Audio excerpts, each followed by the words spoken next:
This February 20th, 2025. February 20th, 2025. We have a big show for you tonight, folks. We're going to have to move and move fast. We have with us tonight Karen Kingston. We have breaking news. Here it is on her Substack tonight. HHS orders CDC to stop the wild to mild flu vaccine campaign. This is a big story, but it even is followed by this breaking news. CDC postpones vaccine advisory meeting to allow for public comments.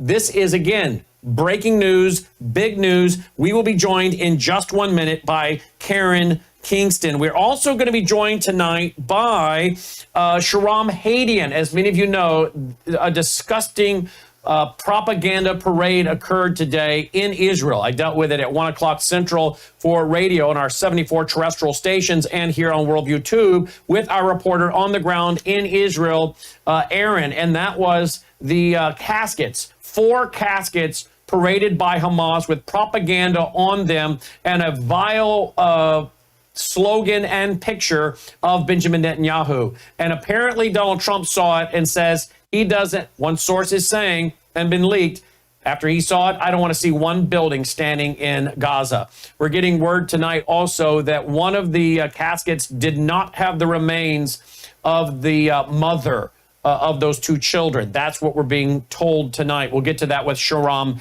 Hadian. We're also going to talk about, let's see, gold, the vault, Fort Knox. This is a very popular topic. We keep coming back to it because a lot of you are talking about our interview last night with Chris Martinson, and you want us talking more about this and interviewing more people about it. So we'll be joined by Wes Peters and Michael Weiner tonight about Fort Knox. Is the gold in Fort Knox?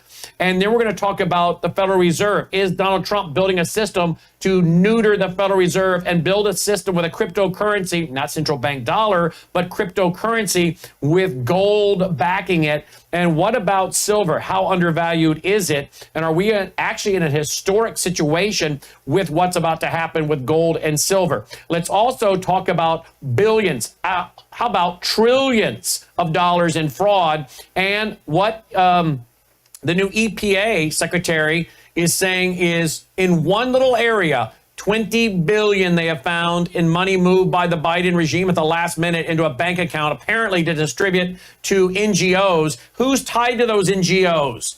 Was this going to be kickback money, friends, people that contributed to the Biden regime? I don't know. I'm asking questions. $20 billion. That was just what they found in one area related to the EPA. How many trillions have been squandered? And how about getting a $5,000 check in the mail as suggested by Elon Musk? We'll get to that. We're also going to talk tonight with Doug Hagman. Many of you know Hagman, Doug Hagman, Hagman Reports.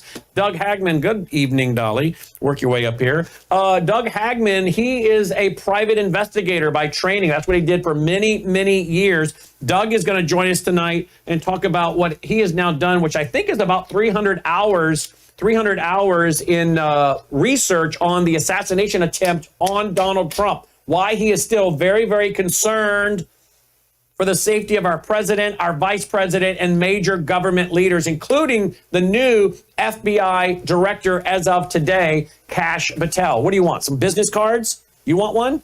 Anyone can have them. You can get them for free. Take that one. You can get one for free. You can get a stack of 20 of them, folks, at worldviewstore.com. Lots of you are ordering our 20-pack of free business cards. Thank you for doing that. You're helping us to promote the network. So go to worldviewstore.com, worldviewstore.com. Dolly's pretty excited about that card. Worldviewstore.com, folks. Get your pack of 20, spread it far and wide, and let people know about our ever-growing network. Will you do that? And let me just quickly say, don't forget, we have opened up for our National Worldview Weekend, our 22nd year to hold a national conference. That is on October 3rd and 4th, and we are going to have with us, and it's only 350 seats, we're going to have with us Gordon Chang, Sidney Powell, Mark Mitchell of Rasmussen, Alex Newman, and I don't know, I got some other folks, Dr. Lana, that's it. Those are the ones I can just think of off the top of my head. I have a list over here somewhere. Where's my list? Where's my list, Dolly? Where's my list? That's not my list. That's not my list. There's my list. Chris Martinson, of course, will be with us as well. So again, worldviewstore.com. There are seats, only 350. The rest of you are going to have to watch when you join the vault at worldviewtube.com/vault. All right, we've got to hustle, folks. Let's get right away to our first guest tonight, Karen Kingston. I know she was with us, I think, last night or the night before, but she's got to come back because we have breaking news tonight. First of all, as I reported in the Worldview Report, there is word out there that President Trump may be flipping on the COVID shot and ready to ban COVID mRNA boosters, and now CDC to stop wild to mild flu vaccine campaign. Even the Daily Mail is reporting now on some of the concerns about the vaccine. It looks like Daily Mail is one of the first corporate mainstream media outlets to flip on the COVID shot. Something is in the wind, Karen. Well, Brandon, I was just on, I don't remember, yesterday or the day before, the news is breaking so fast, and you asked me if I predicted that the COVID-19 shots were going to get pulled off the market, yes, and I said, yes. within a week, he's going to pull them off for the children You under did. 12. You once again predicted the future. Somebody call her when we get off the air, get all of her stock tips, lottery numbers, everything. I stopped investing in stocks in 2020 because I've never invested in stocks. I've never invested in stocks, and I'm not going to start now. I know. I stopped in 2020, but yeah. There's just huge news. So I reported, with you back last year too, even on this ridiculous flu campaign that the CDC put out. And we talked about Dr. Dimitri Daskalakis. He was heading up the flu campaign. He was the monkeypox czar. And they had this wild to mild, I don't know if you can show some of the images. I am. Of showing these animals, the moose to a squirrel, and a rhino to a unicorn, saying that you're going to lessen your symptoms of the flu if you get the vaccine. And I said, this isn't legal. Just because the CDC is doing it, they're redefining the definition of a vaccine. And the Ninth Circuit Court had just ordered, remember, they had just ordered that the L.A. County, that the plaintiffs against the L.A. County School District did have a case against them because the COVID-19 was not a vaccine. It lessened symptoms. And now RFK Jr. saying, hey, CDC, you don't have the authority to change the definition of a vaccine from something that prevents infection to something that reduces symptoms, because that's a treatment, not a vaccine. So he told them, you got to work on your vaccine campaigns. They're all pulled. All of them got pulled. All the paid advertising got pulled last night. And we're going to see what he's calling informed consent regarding the shots. I think all the shots, not just the flu shots. And so I think that's huge. And the other huge thing is he called off, or RFK Jr. postponed, I shouldn't say called off, I take that back. He postponed the CDC's Advisory Committee on Immunization Practice. That's the ACIP committee. That's the committee that makes the CDC schedule for vaccines to recommend them to babies, children, teenagers, and adults. And so he said, no, you're going to hold off on that. It was supposed to happen next week, February 26th to the 28th, and it's been postponed. They say they're wanting, February 26th to 28th, postponed. I'm showing the screenshot from your KarenKingston.substack.com report, and he wants public comment. That's interesting. What Robert F. Kennedy Jr. wants public comment. You and I know what that means. He's saying to all the Make America Healthy Again folks, sick 'em. That's what he's saying. Get on there and make comments. Medical doctors, get on there, make comments. And by the way, we reported on the Worldview Report tonight about the number of doctors. I think there was more than 2,000 doctors, almost 6,000 other health professionals, and more than 2,100 scientists and academics have now signed on to the HOPE Accord with a total of 68,000 signatures calling for the COVID mRNA injections to be pulled and being linked to these excess deaths. So he's wanting some of those experts to come on here, doesn't he? Oh, absolutely he does. And I don't know if you remember, but I reported on the October 10th FDA meeting for the upcoming flu vaccines. And Dr. Jerry Weir said, there's no public comment, because they're supposed to allow for public comment, but they don't advertise their meetings the way they advertise the shots, right? So nobody knows the comments are going to happen, that the meetings are happening. So RFK Jr. said nobody knew about your CDC Advisory Committee on Vaccines. So we're going to postpone it so that the public can submit written comments, and they can also submit oral comments. So they can I believe, show up or do something via Zoom. So you can go, if you go to my Substack, there's a link there. You can go to the CDC's ACIP website, and they have links to how you submit your comments. Now, the links aren't there yet because they have not yet chosen the new date to reschedule. So, yes, I see their upcoming meetings. But you're right. Yeah, there you go. They would reschedule. But I do see the link in your article at KarenKingston.substack.com. And then you have, why are the COVID-19 mRNA shots on the CDC's childhood vaccination schedule? Question mark. Yeah, because they were never FDA approved. So they were never approved. They were never proven to be safe and effective in preventing SARS-CoV-2 infection in children. And as I showed on your show last year, too, if you look at the package insert, there's a subset of children between the ages of 12 and 17 who are fully vaccinated and boosted, and they had a 72% infection rate of SARS-CoV-2 active. So it showed if you get the injection, you get the infection. It's right there in the package insert. You get the injection, you get the infection. That's so interesting because one of the first interviews I did in 2020 with Dr. Help me out here, the female doctor. Dr. Simone Gold? No. Dr. Sherry Tenpenny? No, the one that worked with Fauci. Oh, Dr. Judy Mikovits. Yes, thank you. Dr. Judy Mikovits. She was saying this disease is injected, not infected. And you just used a great line, too. What was your line? If you get the injection, you get the infection. There you go. And you know what, Brandon? That's true for all vaccines. It's true for all of them. And we've been going over that the last couple of times I've been on the show with you.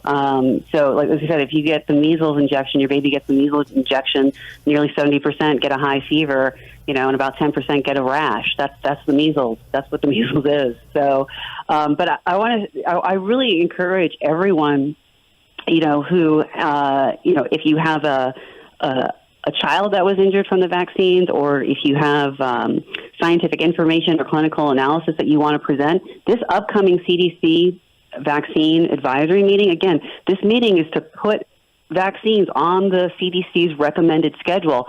I have the agenda. They're going to talk about meningococcal vaccines. Those are vaccines for infections of the brain and the spinal cord. They're going to talk about the FDA getting a new indication for infants as young as 1 year old to less than 2 years old. They want to put on GlaxoSmithKline's pentavalent vaccine. People are going to get injected with 5 bacteria that cause brain and spinal infections. They want to put that on, recommending for adults ages 10 to 25 years old. And then they want to do a full overhaul on updating recommendations for these meningococcal vaccines. So to inject your children with bacteria that causes brain and spinal inflammation, they want to do an overhaul on that. They want to do an overhaul on something called, I can't pronounce this, Chikungunya vaccines. It's a mosquito spread virus that causes headaches and muscle pain. It's usually found just in South America. So far this year, there's been 2 deaths that have been reported, and they want to add this to the vaccine schedule for adults and adolescents who travel, and for lab workers. Then they want to recommend the FluMist vaccine, and I did a couple articles on this for FluMist, which gives you it has a high rate of giving children and adults the flu, so they want to recommend it on the schedule to give it to yourself. You spray it in your nose. They want to recommend a new live attenuated flu vaccine for people with asthma, and then they're doing an overhaul also on the recommendation for the flu vaccines for children. And then they're going to talk about RSV vaccines as well, including the Moderna's mRNA vaccine for adults 18 to 59, and then GlaxoSmithKline has one. So they also are going to do recommendations on the human papilloma HPV vaccine. So they want to modify the recommendations for the wording of the age around HPV.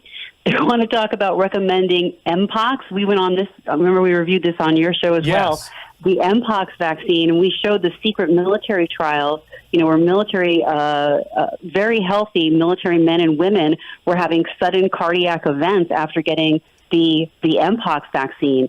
So they want to add this to the schedule for children 12 to 17 years old. Wow. Okay, I got to go, but let me ask you this real quick.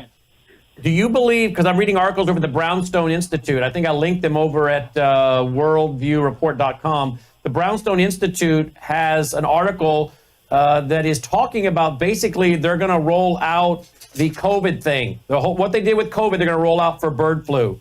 I can't remember the name of the article. I have it, like I said, at Worldview Report. But basically, this is the playbook. The playbook for COVID is now going to be rolled out for bird flu. Do you think we're still on track for them to try to use bird flu to throw Donald Trump off, President Trump off? So I respectfully disagree. I mean, based on the... Wow. I do.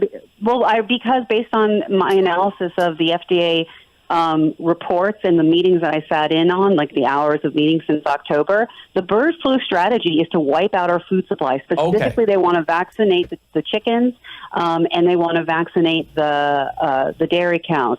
In regards to them using it in adults, their plan was to get full FDA approval without looking at any animal or human study in trivalent and quadrivalent shots. And I think that plan is going to be destroyed by RFK Jr. My concern about the bird flu is the food supply, and I think that's still on. I still think that's still on the table. So the strategy has gone from injecting us as they did with COVID, and the bird flu strategy, which is still on, will be going after the food supply. That's the bottom line you're saying. Yeah, they're going after the chickens and our cows. They're going after our meat, our protein. Yep. So instead of they're eating the cats and the dogs. That was the famous line during the election by President Trump. They're eating the cats and the dogs. They're now going after the chickens and the beef. Yeah, and injecting the chickens with mRNA, or what they call with virus-like particles. Injections, and we know this can target the reproductive system. When the chickens lay their eggs, those eggs are perfect incubators for these virus-like particles, right? It's the perfect incubator to then infect a human being that eats that egg. Good grief. All right, go to Karen Kingston. Look at my screen here. There it is. All there tonight. Breaking news. HHS orders CDC to stop wild to mild flu vaccine campaign. And breaking, CDC postpones vaccine advisory meeting to allow for public comments. All at KarenKingston.substack.com tonight. Breaking news with our health reporter. That's her new title. Our health reporter, Karen Kingston. Thank you, Karen. Thank you, Brandon. Take care. Bye. You too. Thank you, Karen Kingston, checking in. All right, let's go right away to Shahram Hadian. We have breaking news, of course, out of Israel. We dealt with it today. Thank you. Hi, darling. Glad you're here. We dealt with it today with Aaron, our reporter on the ground out of Israel, and that was the disgusting parading of the caskets of the dead Israelis, including 2 children with propaganda written on the caskets. And now, as we were on the air today with Aaron for radio live this afternoon, there were reports of bombs going off, terrorist attacks on buses. Thankfully, no one was injured. 3 buses were blown up, but no one was on them. And I think 2 buses had the explosives neutralized by Israeli officials. Joining me now to discuss all this is Shahram Hadian, one of our broadcast partners and longtime friends. Shahram, welcome to the broadcast. Give us your thoughts on what we saw today with the caskets, the parading. I think we have some video footage of that, guys, in the control room. And then let's get right into the buses blowing up. That could have been a huge situation. But start with the caskets of these Israelis that we're now hearing that those children were not. The IDF is putting out, that's propaganda to say that this mother and her 2 children were killed by IDF airstrikes. They were starved and dehydrated, which is a horrific way to die. Shahram? It is absolutely, people have used words. I've heard words in the last couple of days like barbaric. This is grotesque, evil. But Brandon, we're first of all, we're seeing the face of evil, right? And that when we see the face of evil, we know that there is a good God, and there's a dichotomy between good and evil. And so what you're watching as they are parading the dead bodies of this family and the older gentleman is consistent with this ideology. So again, this is not just Gaza. This is not just Hamas. This is not just, a jihadist like ISIS. This is consistent. Look at all the people there that are there supporting and cheering and smiling as these bodies are paraded around. Words cannot express, obviously, and if you remember I was on with you last time, what was so grieving to me was that the father of these two children and the husband of that woman, look at that. Look at these kids. Look at these kids, and they got the picture of Netanyahu there looking like a vampire behind them, claiming, as you said, that they were killed by an Israeli airstrike. And that will very easily, very quickly be rectified, as you've already said, because the bodies were taken immediately to a center in Israel where they were going to do DNA analysis to make sure the bodies were of those of this family, and they're going to be able to very quickly tell the cause of death and what caused their death. And as you said, if it is what we believe to be starvation, dehydration, and torture, and it's not just by Hamas. This was by individuals. This was by the hatred was by the civilians in Gaza. We see so often people saying, well, we got to separate Hamas from Gaza. You can't separate Islam from the people that follow Islam. And a lot of people just don't want to believe this, Brandon. They just don't want to believe that this is the same ideology, this is the same behavior that has been operating for over 1,450 years. It is, I don't know how else to say it. It is demonic. It is an antichrist spirit to the core. And as President Trump said, from what we believe after seeing these videos and images, there should not be one building left in Gaza. That is what we're being told is Donald Trump's, that is what's been leaked, that when he saw this, he said not one building, I don't want to see one building left standing in Gaza.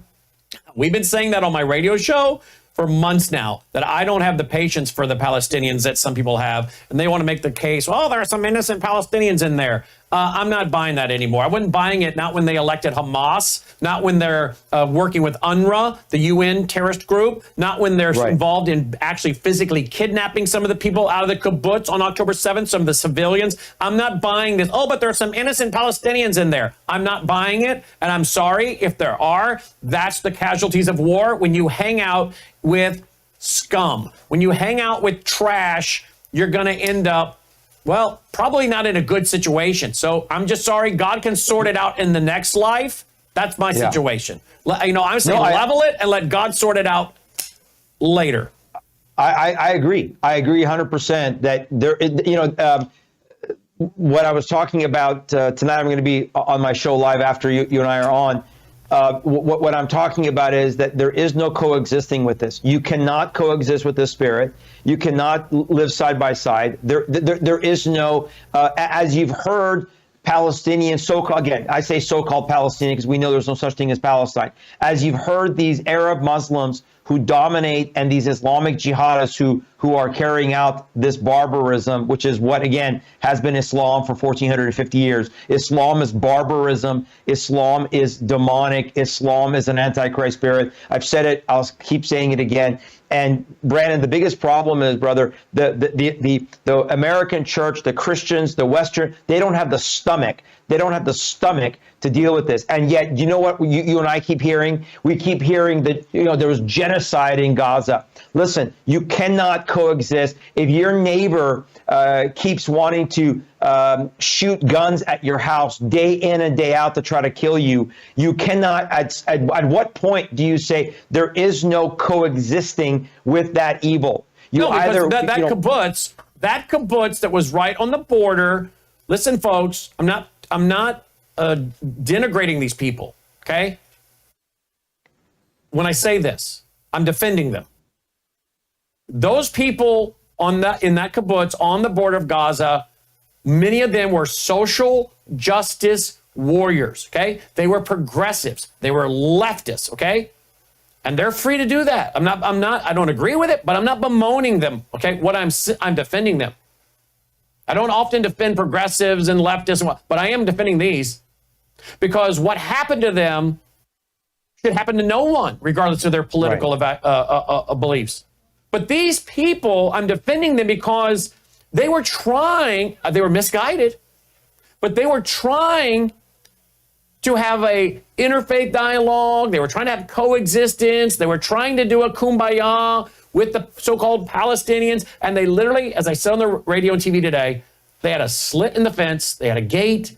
They let the Gazans come over from the Gaza Strip to work in their kibbutz, to work in their gardens. They provide, the unemployment rate in the Gaza is horrific because of the terrorists that they elected to power by over like 70% or better.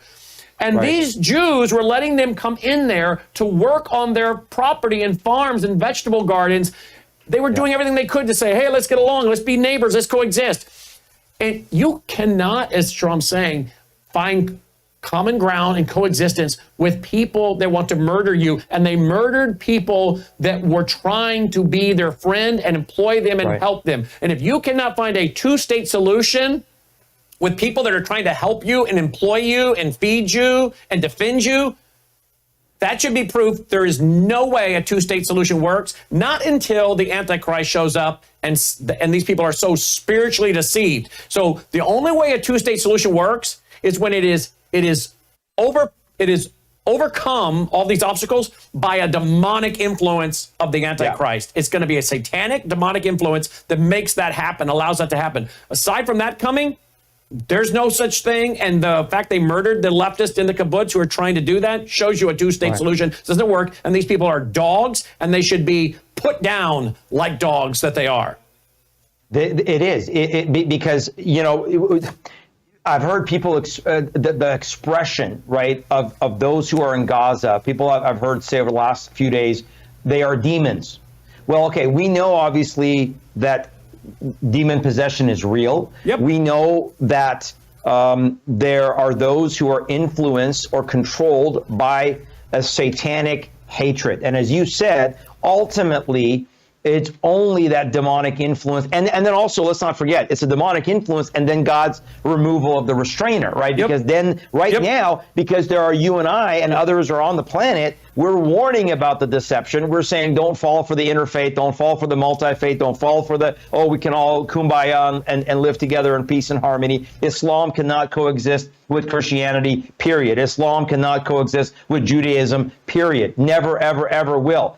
But it is only when the restrainer is removed, when the Holy Spirit is removed, then that deception, that when Jesus said that if he does not cut the days short, even the elect could be deceived. It is that level of deception that is then going to suck everybody in for a very short period of time into this false peace. But look, your point is so powerful that these were the touchy-feely social justice leftist Jews who were trying to feel sorry for the so-called Gazans or the so-called Palestinians, and not only backfired, they lost their lives, they lost their families, and to watch the parade of children, like you think that in war there would be some level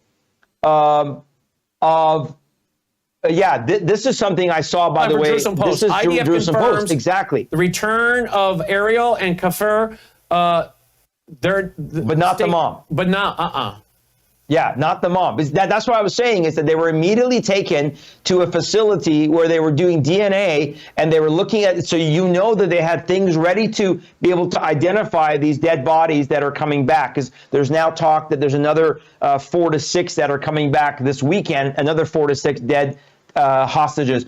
So the IDF... So they've broken the agreement. There we go. This is a very serious violation of Hamas terrorist organization, which is required by the agreement to return 4 dead hostages. We demand that Hamas return Shari home along with our other hostages. And I got to wrap, but I'm hearing that many of these other hostages that are still alive are just a few days or hours from death. They can't survive. So I think at some point you got to call it and then just bomb the heck out of Gaza and just kill every one of these guys that have just been released. Kill every one of them. Track them, use facial recognition, do whatever you got to do to track them down and kill them like the dogs they are.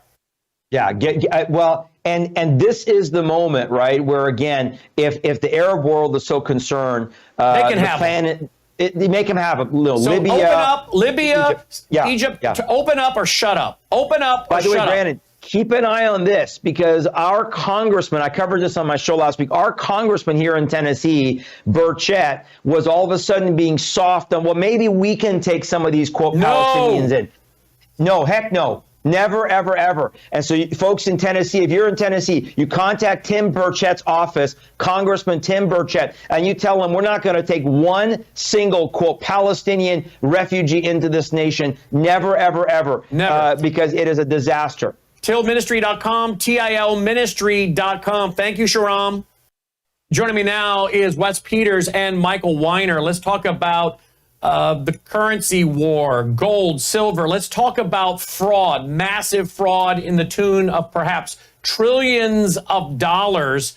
And again, what we touched on last night, is President Trump setting up to do away with the Federal Reserve System, maybe go to a cryptocurrency backed in part by gold? Is this also why central banks are loading up on gold? And of course, a lot of gold's coming from London into New York. Joining me now is Michael Weiner and Wes Peters. Gentlemen, welcome to the broadcast again. Thank you for being with us. Let's go right away to this headline tonight. Uncovered massive $27 billion climate scam implicating Stacey Abrams, Kamala Harris, and other top Democrats. That's being reported tonight by Kyle Becker. I cannot independently confirm that, but that is what is going around tonight and has even been put back out by people like General McGregor. We do have this video. This is Lee Zeldin. He is now the EPA chief. Listen to what he said, Environmental Protection Agency chief. Listen to what he's saying here about $20 billion climate fund that was linked to a last-ditch effort to distribute taxpayer money to radical groups before President Trump could come into office. Hi, this is EPA Administrator Lee Zeldin.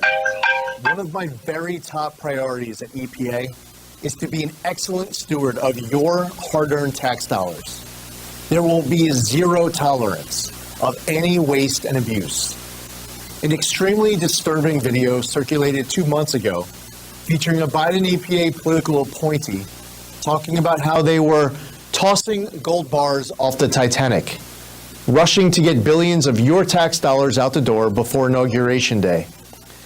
The gold bars were tax dollars, and tossing them off the Titanic meant the Biden administration knew they were wasting it. Following this revelation, during my meetings with members of Congress, I made a very important commitment to them and to the American people, which I reiterated at my confirmation hearing that if confirmed, I would immediately get a full accounting.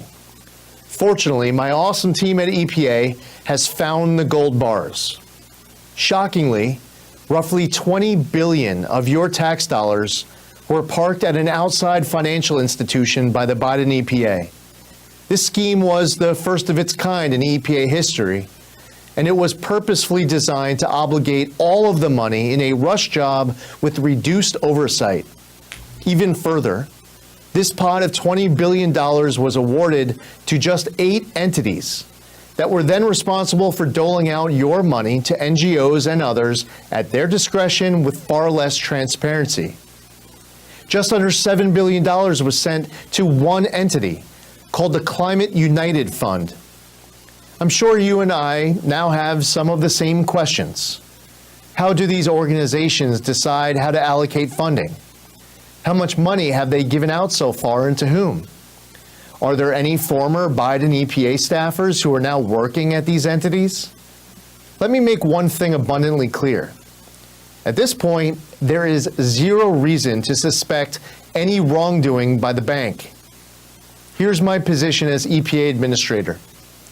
The financial agent agreement with the bank needs to be instantly terminated, and the bank must immediately return all of the gold bars that the Biden administration tossed off the Titanic.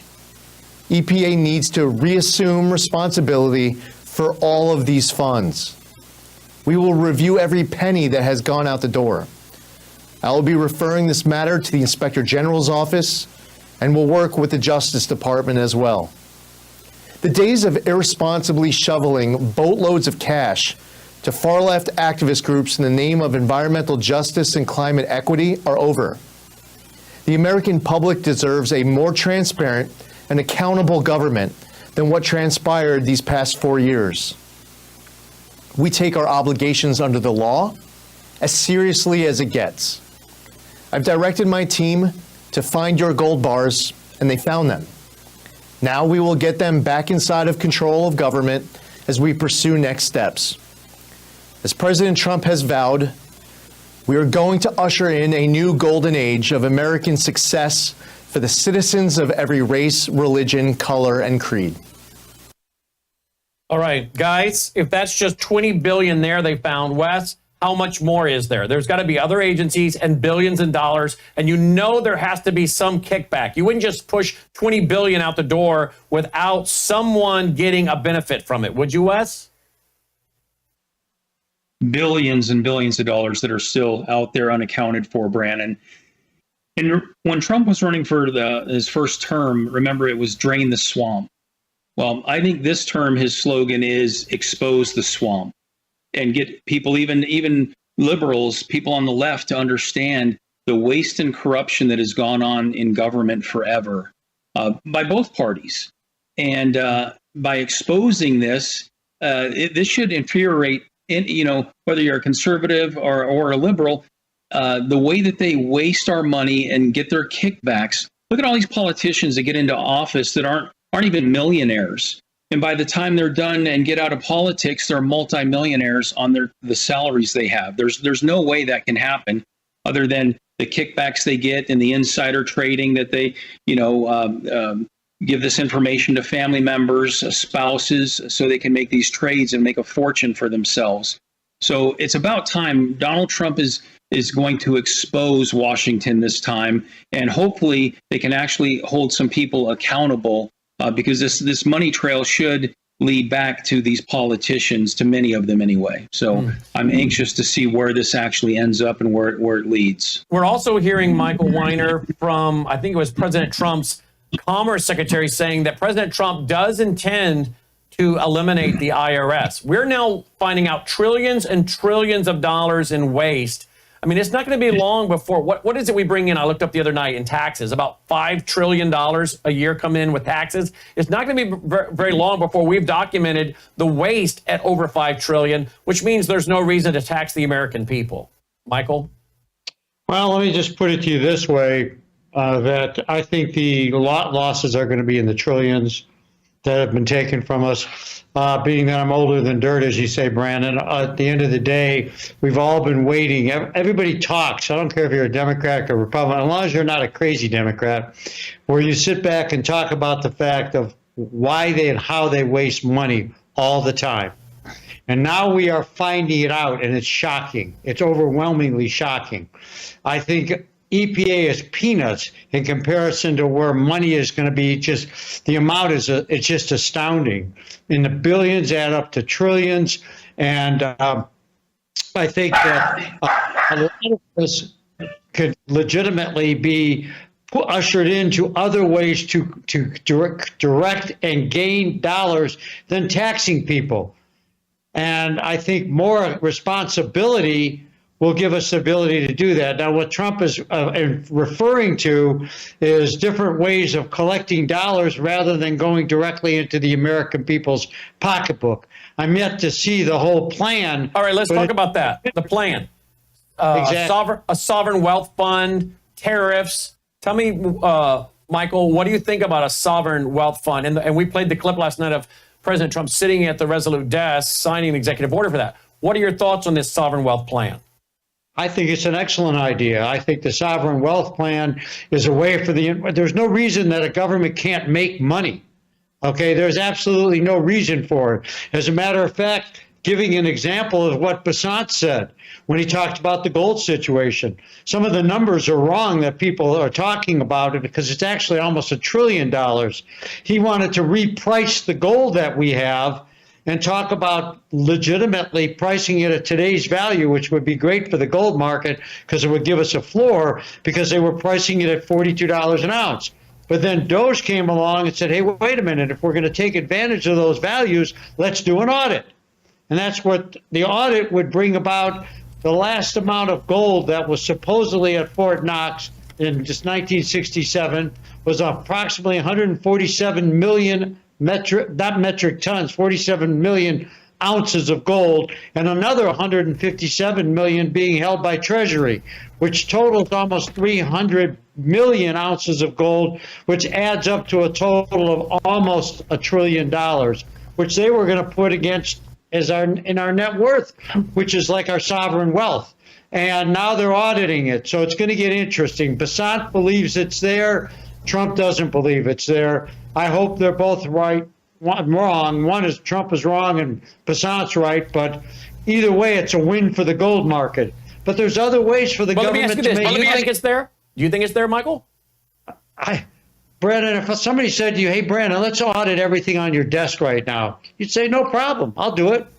Well, I'm saying the same thing. Why does it take 60 years for them to audit? What are they hiding? Why didn't they do it? In 1974, they legitimately tried to keep us at ease, saying it's there, it's there, it's there. But they still never did an audit. So I have concerns. Okay, so if we haven't had the gold evaluated since 1973 as far as the price unchanged at $42.22 per ounce, unchanged since 1973. If they go ahead and revalue it at what, Mike? $3,000 an ounce? They're talking of revaluing it at the present value today, going off spot. That would make us pick up about almost $1 trillion in value. But great news for the gold market. Guess what? We got a floor. Okay. So what is that? What would that mean for the average investor today? What would the spot price of gold be then? Well, the spot price of gold would be tied to the United States government again. The United States government would be a gold player, and maybe this is the whole big picture that Basant and Trump has for gold. Gold being tied into money again, and it's going to be an exciting period of time because the only thing you could see is a huge upside move in the market because the government has a direct interest in the growth of the gold industry. Just like oil, it's like natural gas. So, Wes, what do you think this would push the price of gold to? And then let's talk about silver, which is really, I think, way undervalued. Is he muted? I guess so. I guess he's got to mute himself. All right. My dog was barking earlier. I hear you. So let's say they go in there and all the gold is, they can account for all the gold. We don't know what they've used that gold as collateral for. Does anyone else have their coffers tied up to our gold because we borrowed money from them? But I think if they were to revalue it, that would be a great big benefit. And I could see that, the price of gold continuing to climb. Why? This is the bottom line. I'm trying to get out of both of you. I'm trying to get the price. I give you the bottom line. I'm not.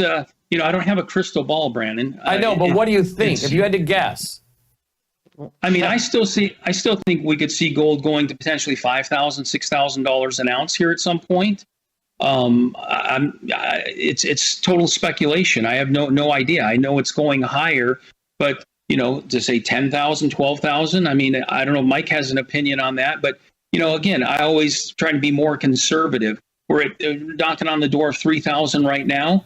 Could I see gold going to 4,000 or 5,000? Absolutely. What about you, Michael? Because I mean, we got Rich Dad, Poor Dad. Rich Dad, Poor Dad, I think, is talking huge numbers. At the top of Rich Dad, Poor Dad, we've got Jim Rickards talking big numbers. What's your big number, Michael? I know, Jim. The reality is, put it this way. I've been right for the last 3 years with you, and I was right in January when we sat on the show on January 3rd, and I said that gold was $25.90, and I said gold will be 3,000 by the end of the March. Where is it now? I'm telling you, the end of the year, we're looking 3,600 or better. I'm looking even closer to 4,000, but I agree with Wes. By the time this ends, this administration ends and hopefully the next Republican begins, I'm looking at $5,000 to $6,000 gold. Gold is being used as a monetary instrument, not just by us, but by the Chinese. It's a sword by nations. It's a central bank issue now again, and Trump is embracing it. Basant is embracing it. And I think not having it in your portfolio is financially irresponsible. And for the people who seem to think that gold is a little high right now, get real. Okay. Yeah. So let's talk about silver. Silver, I have an article over at worldviewreport.com today that I put up there silver, of course, we know is used in manufacturing. And here we go. Here it is right here. How much silver is in a Tomahawk missile? Okay, let that article pull up. How much silver is in a Tomahawk missile? This gentleman, Andy, recently confirmed that there are 500 ounces of silver in a Tomahawk cruise missile at the VRIC for solar financially. VSC for SOAR financially. A source that worked on the cruise missile program that is now declassified confirmed this at a recent silver event. Okay, if we go to war, that's a lot of silver, Wes. You're a former military guy. In fact, what did you remind our audience what you did? You dealt with armaments in your career, didn't you? Yeah. Yep. I maintained and tested the weapon systems and loaded ordnance on fighter jets. About 1,000-pound bombs, rockets, missiles, the smart bombs, the Mavericks. So yeah, I'm very familiar with the ordnance and the technology that goes into to these weapons. And yeah, I mean that's just one example, Brandon, of silver. You can't pick up any piece of electronics without it having silver in it. And what about all these chips? President Trump is saying we need more energy. We need more energy. I think he's saying we need to double our energy to handle all these data centers. How many of these data centers are using components and the electrical systems that will be put in to run them? How much of that's going to use silver, Wes? Yeah, a lot. A lot of them are going to be using silver. And right now, you look at where the silver to gold ratio right now, we're like, I think we were just yesterday, 89, 90 to 1. It takes 90 ounces silver to buy an ounce of gold. Usually during normal times, we're around 60, 55 to 60. So silver is so undervalued that, especially people that are still sitting on the sidelines and haven't made a move, maybe gold's too expensive for them. If you're not buying silver at these levels right now, because silver is going to bust out, and I could very realistically in the near future see silver going over $50 and then over $100 an ounce. So if you haven't gotten in the market yet, silver is a steal at these levels. Rich Dad, Poor Dad. I was watching an interview with him today, and it was a few weeks old. He was so bullish on gold and silver, and he was saying the same thing. You know, he was these people that are chasing these stocks, they're chasing crypto, Bitcoin. He's like, this is foolishness. You know, and you know, you're laughing, Michael, because I think you and I agree 100%, but yet that's what so many people are. And he was talking about the price of silver being so devalued for, you know, what it should really be at. $50, getting back to gold is already hit its high, right? It's at a historic high. Silver hasn't even hit back to its historic high of $50. So again, this is big deal. Now, let me ask you guys, I don't know who wants to go first. We dealt with this with Chris Martinson last night, and this got a lot of interest. Is President Trump building a system to go around the private banks of the Federal Reserve? Is he pulling a John F. Kennedy here, Mike Weiner? I believe there's a lot going on with that, because if you listen to an article that Jim Rickards did, and I've known Jim for a long time when he worked at Treasury, the reality is that when they're looking at what Prasad said in an interview, is we need to have a new global reordering in the lines of what happened at the Bretton Woods Treaty of 1944 when they created the World Bank. But at that point of time, we had an order where things were based on reality and not based on smoke and mirrors and people's adjustments as they needed to, like the idiots running our Federal Reserve. He is talking about we were the reserve currency. We signed in that treaty that we would not go off the gold standard. We breached that in 71. We agreed to better controls and financial responsibility at the World Bank and at the International Monetary Fund. We practiced none of that since the 80s. And he's talking about violent, really strong change. And he says, I want to be part of it. I want to lead it. So leading it would be changing economic systems, and I believe Trump will do it, because Trump does not like the Federal Reserve. He doesn't trust them. He thinks they're idiots, most of them, and he's right. They are. They break the law all the time. They're not supposed to leak like they do, but they do all these games. And I agree. I think something's in the wind, and we got to watch carefully. I think it's going to happen. And I think it'll be great for the country because it'll be tied in to getting rid of a useless entity, which is called the IRS. Well, let's go to that headline. Trump's goal is to abolish the IRS as layoffs loom. Commerce Secretary Howard Lutnick said on Wednesday that President Trump's goal is to abolish the Internal Revenue Service.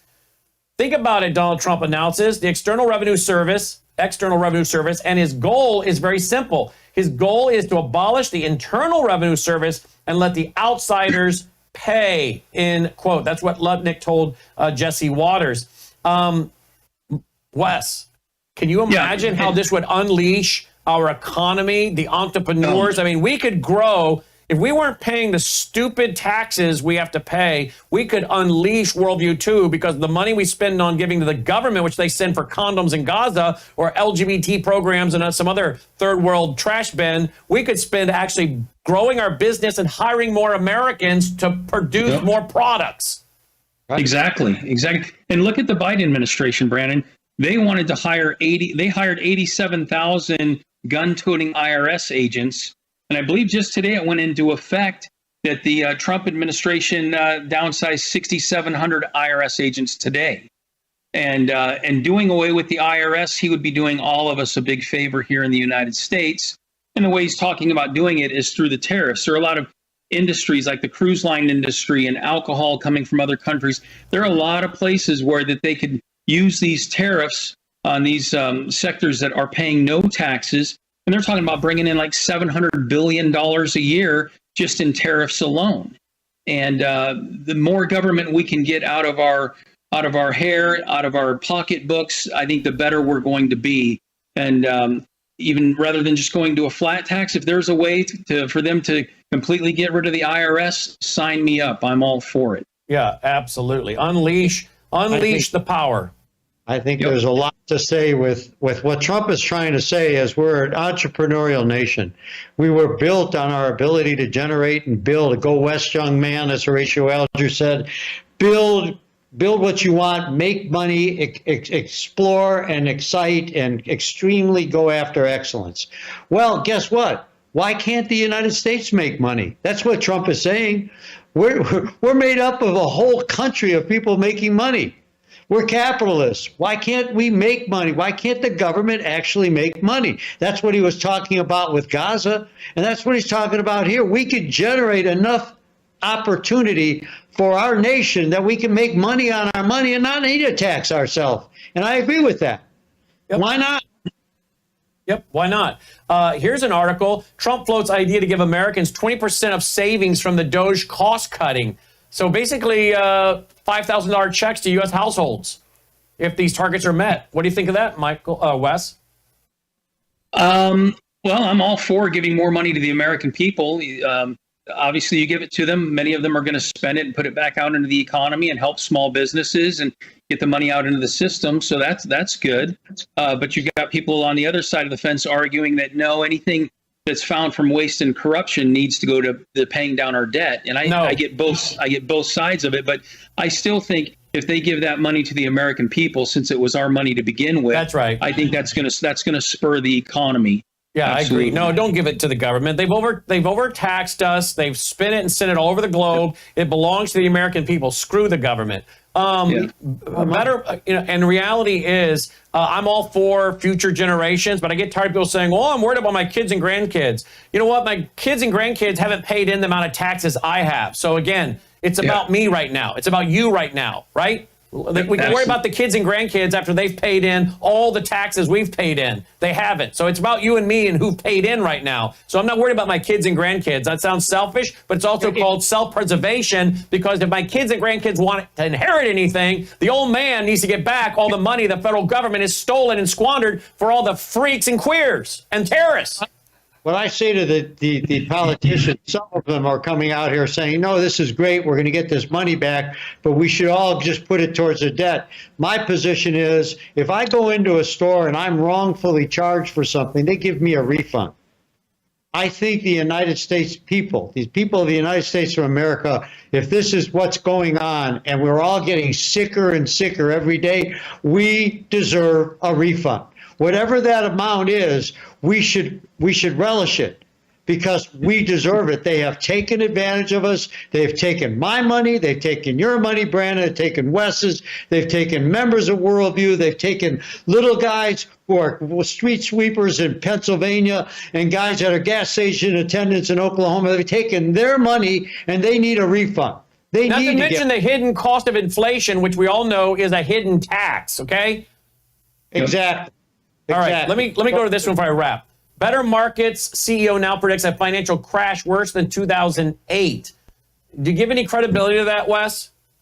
Well, he's basing it all on deregulation, and he goes through history and talks about the different points in time where there was the deregulation. And the problem is you really loosen the strings on these banks and financial institutions that they're going to get themselves in trouble by making risky loans, higher derivative investments, speculating. And so that's his biggest concern. And then he points to the 2008 financial crash, how Citigroup that was doing all these things that they should have known better.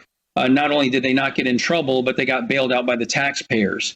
Citigroup, which actually used to be the largest company in the entire world at one point in time when Sandy Weil was running it. It was made up of Travelers and, a lot of different companies. They got bailed out by the taxpayers. Nobody was held accountable. And that's what the whole argument of this is that Trump's going to loosen the regulations on these industries again, and they're going to have no accountability, and they're going to get in trouble and get in over their head. More banks will fail. And that's what he's basing this article upon, is the whole deregulation side of things. So in other words, he's for more government. Correct. So he's more oversight of government. So he's basically an idiot. To some degree, yeah. Okay. He's an idiot. What are your thoughts? He's a contrarian. Exactly. All the time. I'm sure if this was being proposed by Biden, he would have lapped it up. Yeah, exactly. You know that guy Matt, what's his name? Who used to be a total Republican conservative, and now he's this crazy liberal. I don't pay attention to him. He figured out if he can't beat him, he joined him, and now he's stuck. So is he the one that cries all the time? Yeah, that guy Matt, whatever his name is, he's an idiot. But these contrarians come along with these ridiculous ideas. And when Trump opens the gates the way he is and allows everything from Worldview Tube to be able to make more money and thrive as an entity, why would we fail? That's right. I don't get it. All right. So, folks, in conclusion, I've been working with this company for, 16, 17 years now. I don't give financial advice. I give financial opinion. But my financial opinion is you should get the free packet of information and find out about silver. As Wes said, if gold is a little steep for your price, consider silver. In my opinion, silver has... it's undervalued. It's still got to get to $50 to get to the historic high. If you want to find out how to put gold into your IRA, you should contact them.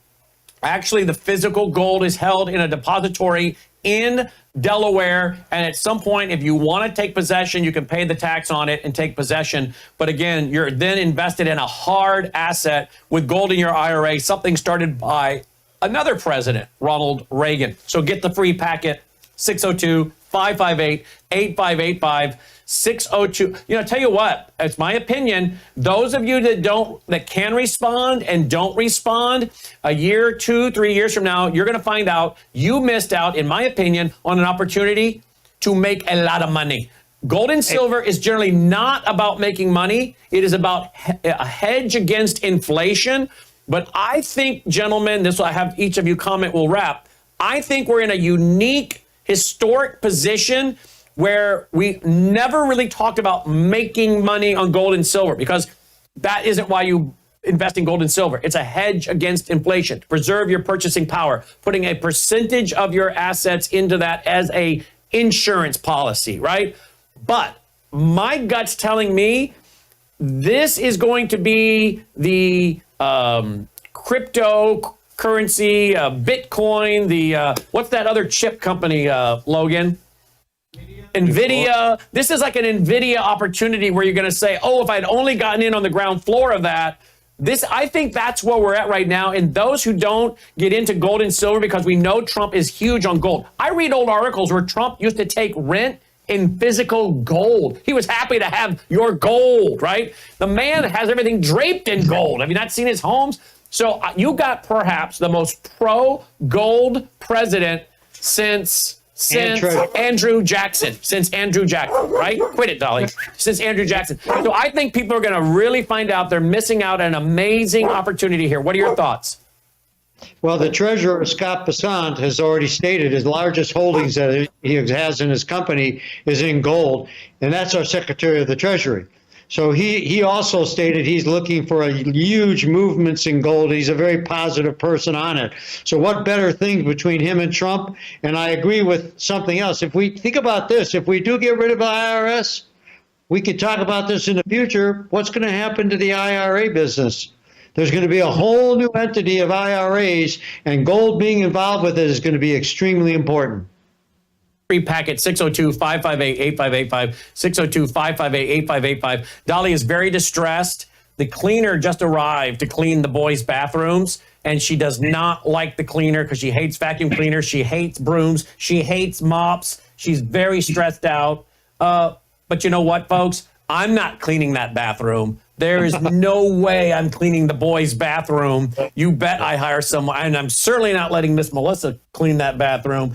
You bet I hire someone to come fumigate and clean the boys' bathrooms. Can you imagine? Boy, would you guys have your wife or let your wife do it or do it you wouldn't do that either, would you?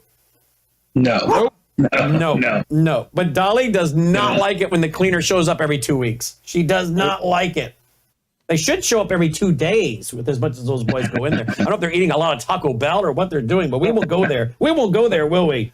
But she hates when the cleaner shows up because that means the vacuum cleaner, the mops and broom and everything that she hates that stuff comes out. Well, anyway, she's very intense. She's getting big. She is getting big. Yeah. She is getting big. How old is she now? She was born the middle of May, so she's going to be a year in May. So what's that make her now? Still a puppy. Yep, still a puppy. Still a puppy. All right, gentlemen, great job. Great report, guys. Thank you. Thank you. Have a great evening. You too. Wes Peters and Michael Weiner checking in. 602-55 quit it. 602-558-8585. 602-558-8585. All right. Joining me now is my friend Doug Hagman. Doug and I have been friends a long time. The Hagman Report's a very popular program. I mean, very big audience, and he covers all kinds of topics. One of the things he's been doing as a private investigator, a PI, he's been investigating the attempted assassination on Donald Trump in Pennsylvania. He lives in Pennsylvania. He joins us now to give us an update. Welcome back to the broadcast, Doug. Thanks for being with us. Brandon, thanks for having me. I really appreciate your time, appreciate being here, and appreciate all you do. Well, ditto, and you and I have been friends a long time, and you've let me co-host your show, and you've had me on as a guest. You've been very generous with us to promote us as well, so we're doing it right back. But I also want to take advantage of your private eye background because you have been investigating there in Pennsylvania, July 13th assassination attempt against President Trump, which basically we were all over. Everybody was all over for the most part, but now it's kind of not being discussed anymore. But we're a long way from having all the answers. How long have you been investigating it? How many hours have you put in it? What have you found out?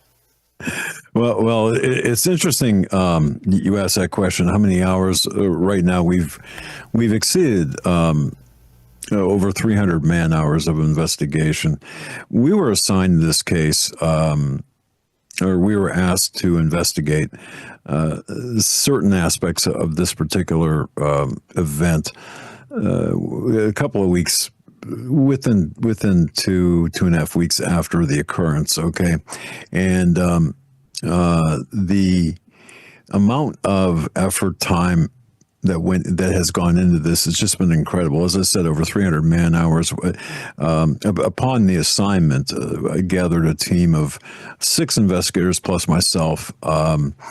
We've traveled over 3,000 miles, conducted well over 100 in-person interviews really hit the ground quite a bit all throughout Western Pennsylvania, really from the north part of Pennsylvania right through down through Washington County.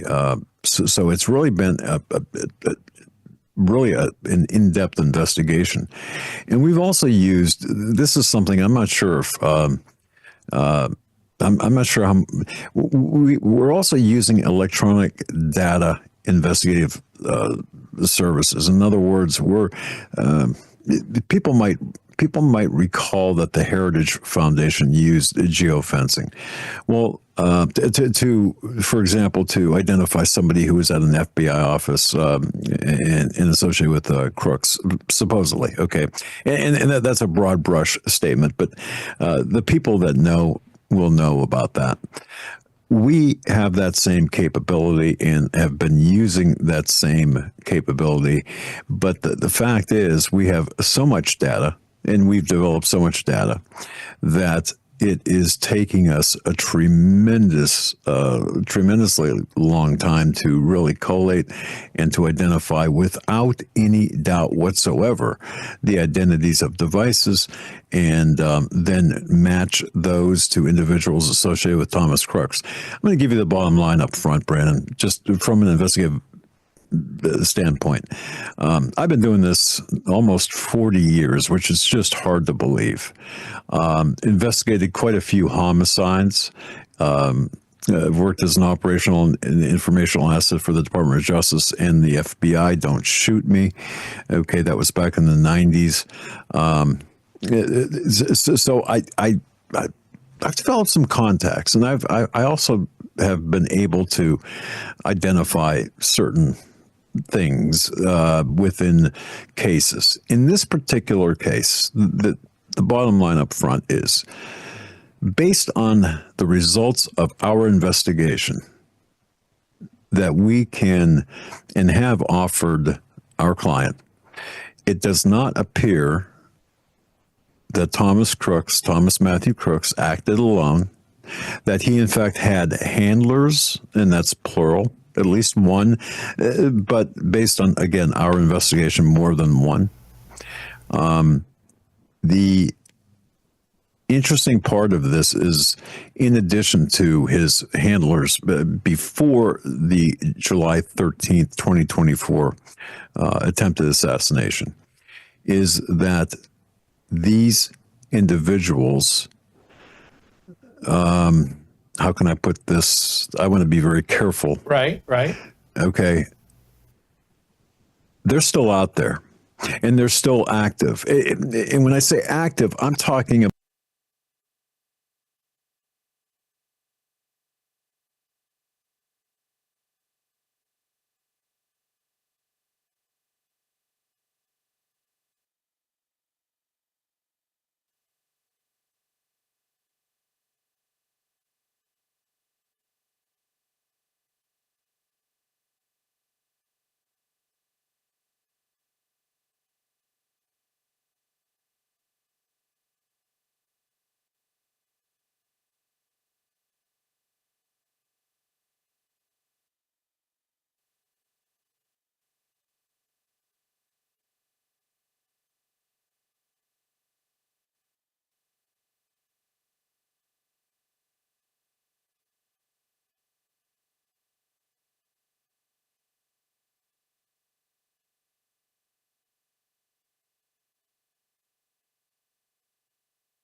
about, they have not accomplished their mission.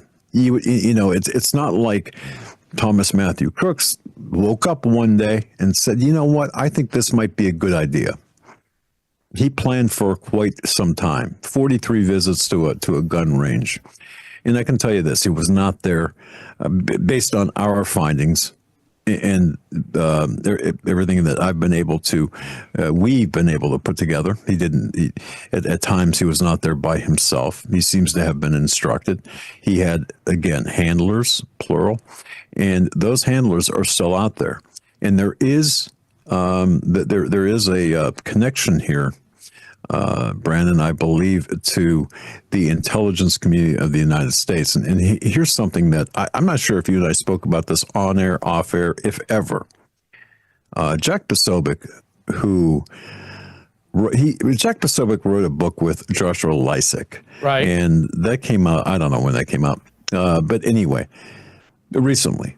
And there were 12 independent points of failure by the U.S. Secret Service, as well as points of failure by state and local law enforcement.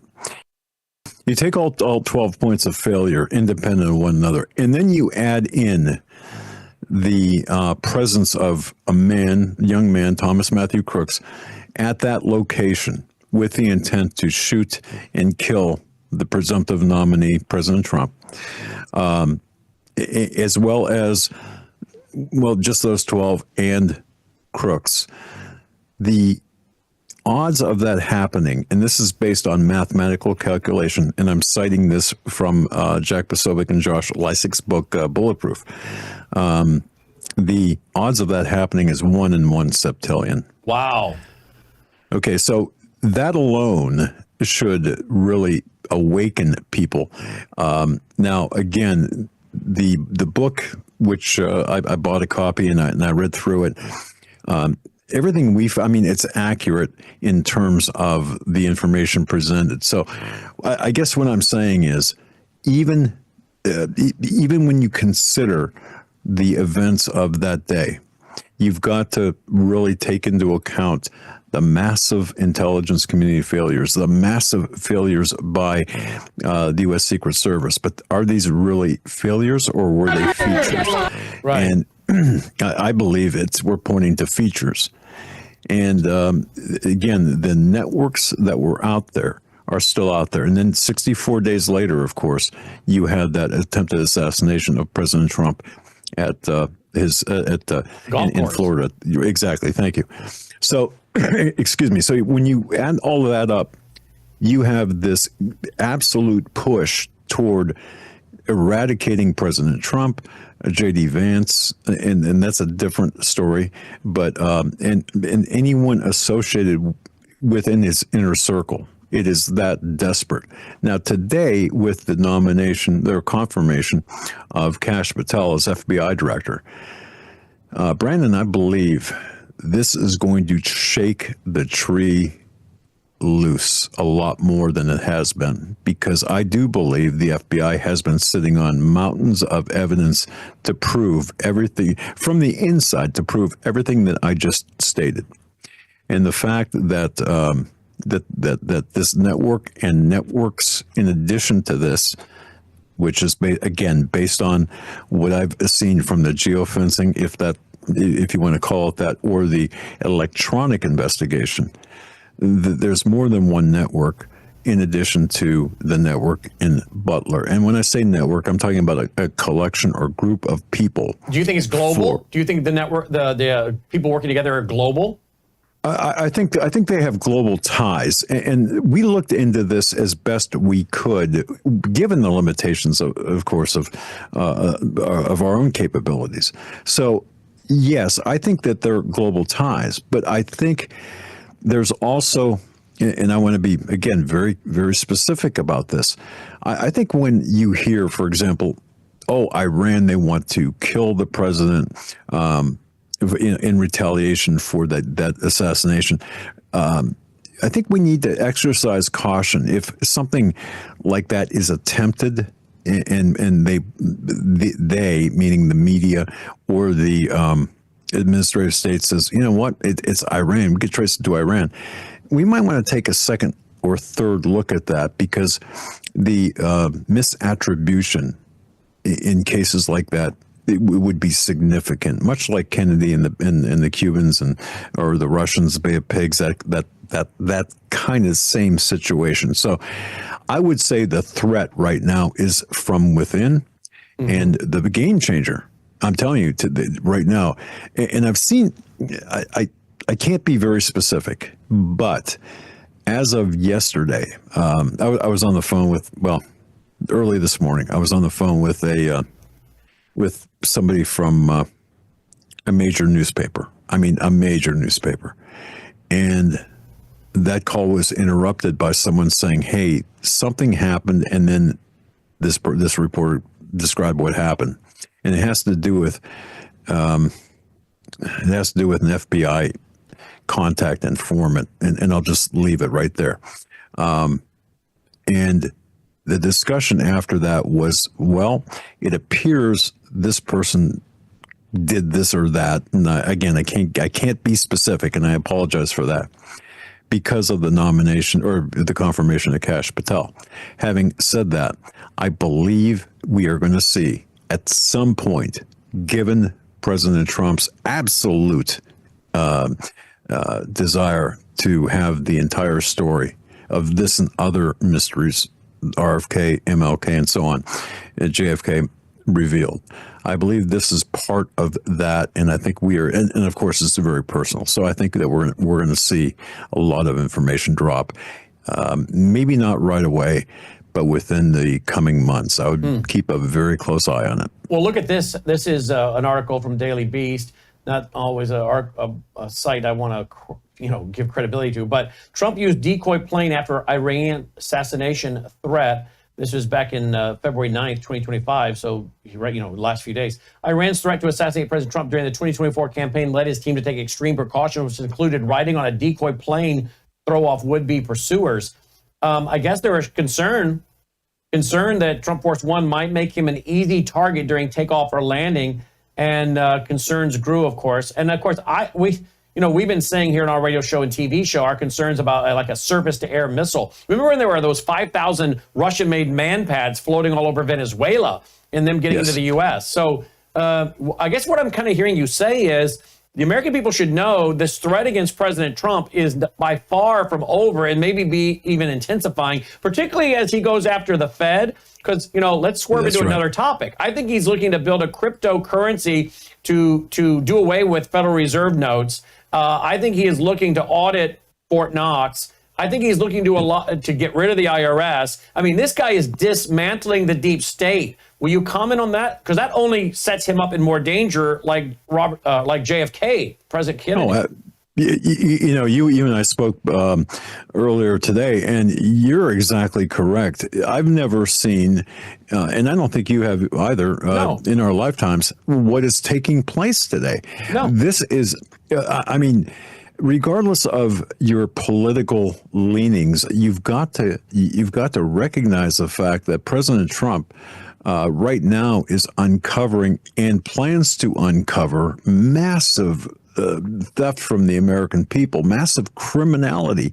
You had Adam Schiff today having a Adam Schiff fit, on television because of Kash Patel's nomination. That's just one aspect. And of course, all of the other elected officials coming in, the USAID issue, which is just, that's just the tip of the iceberg, and that USAID spreads. It's kind of like that, pardon me for being graphic, but the odor of decomp. Once you get it on you, you've got to burn your clothes. That's what this is right now. That's what we're seeing right now. And President Trump is really hitting at the heart, and he will.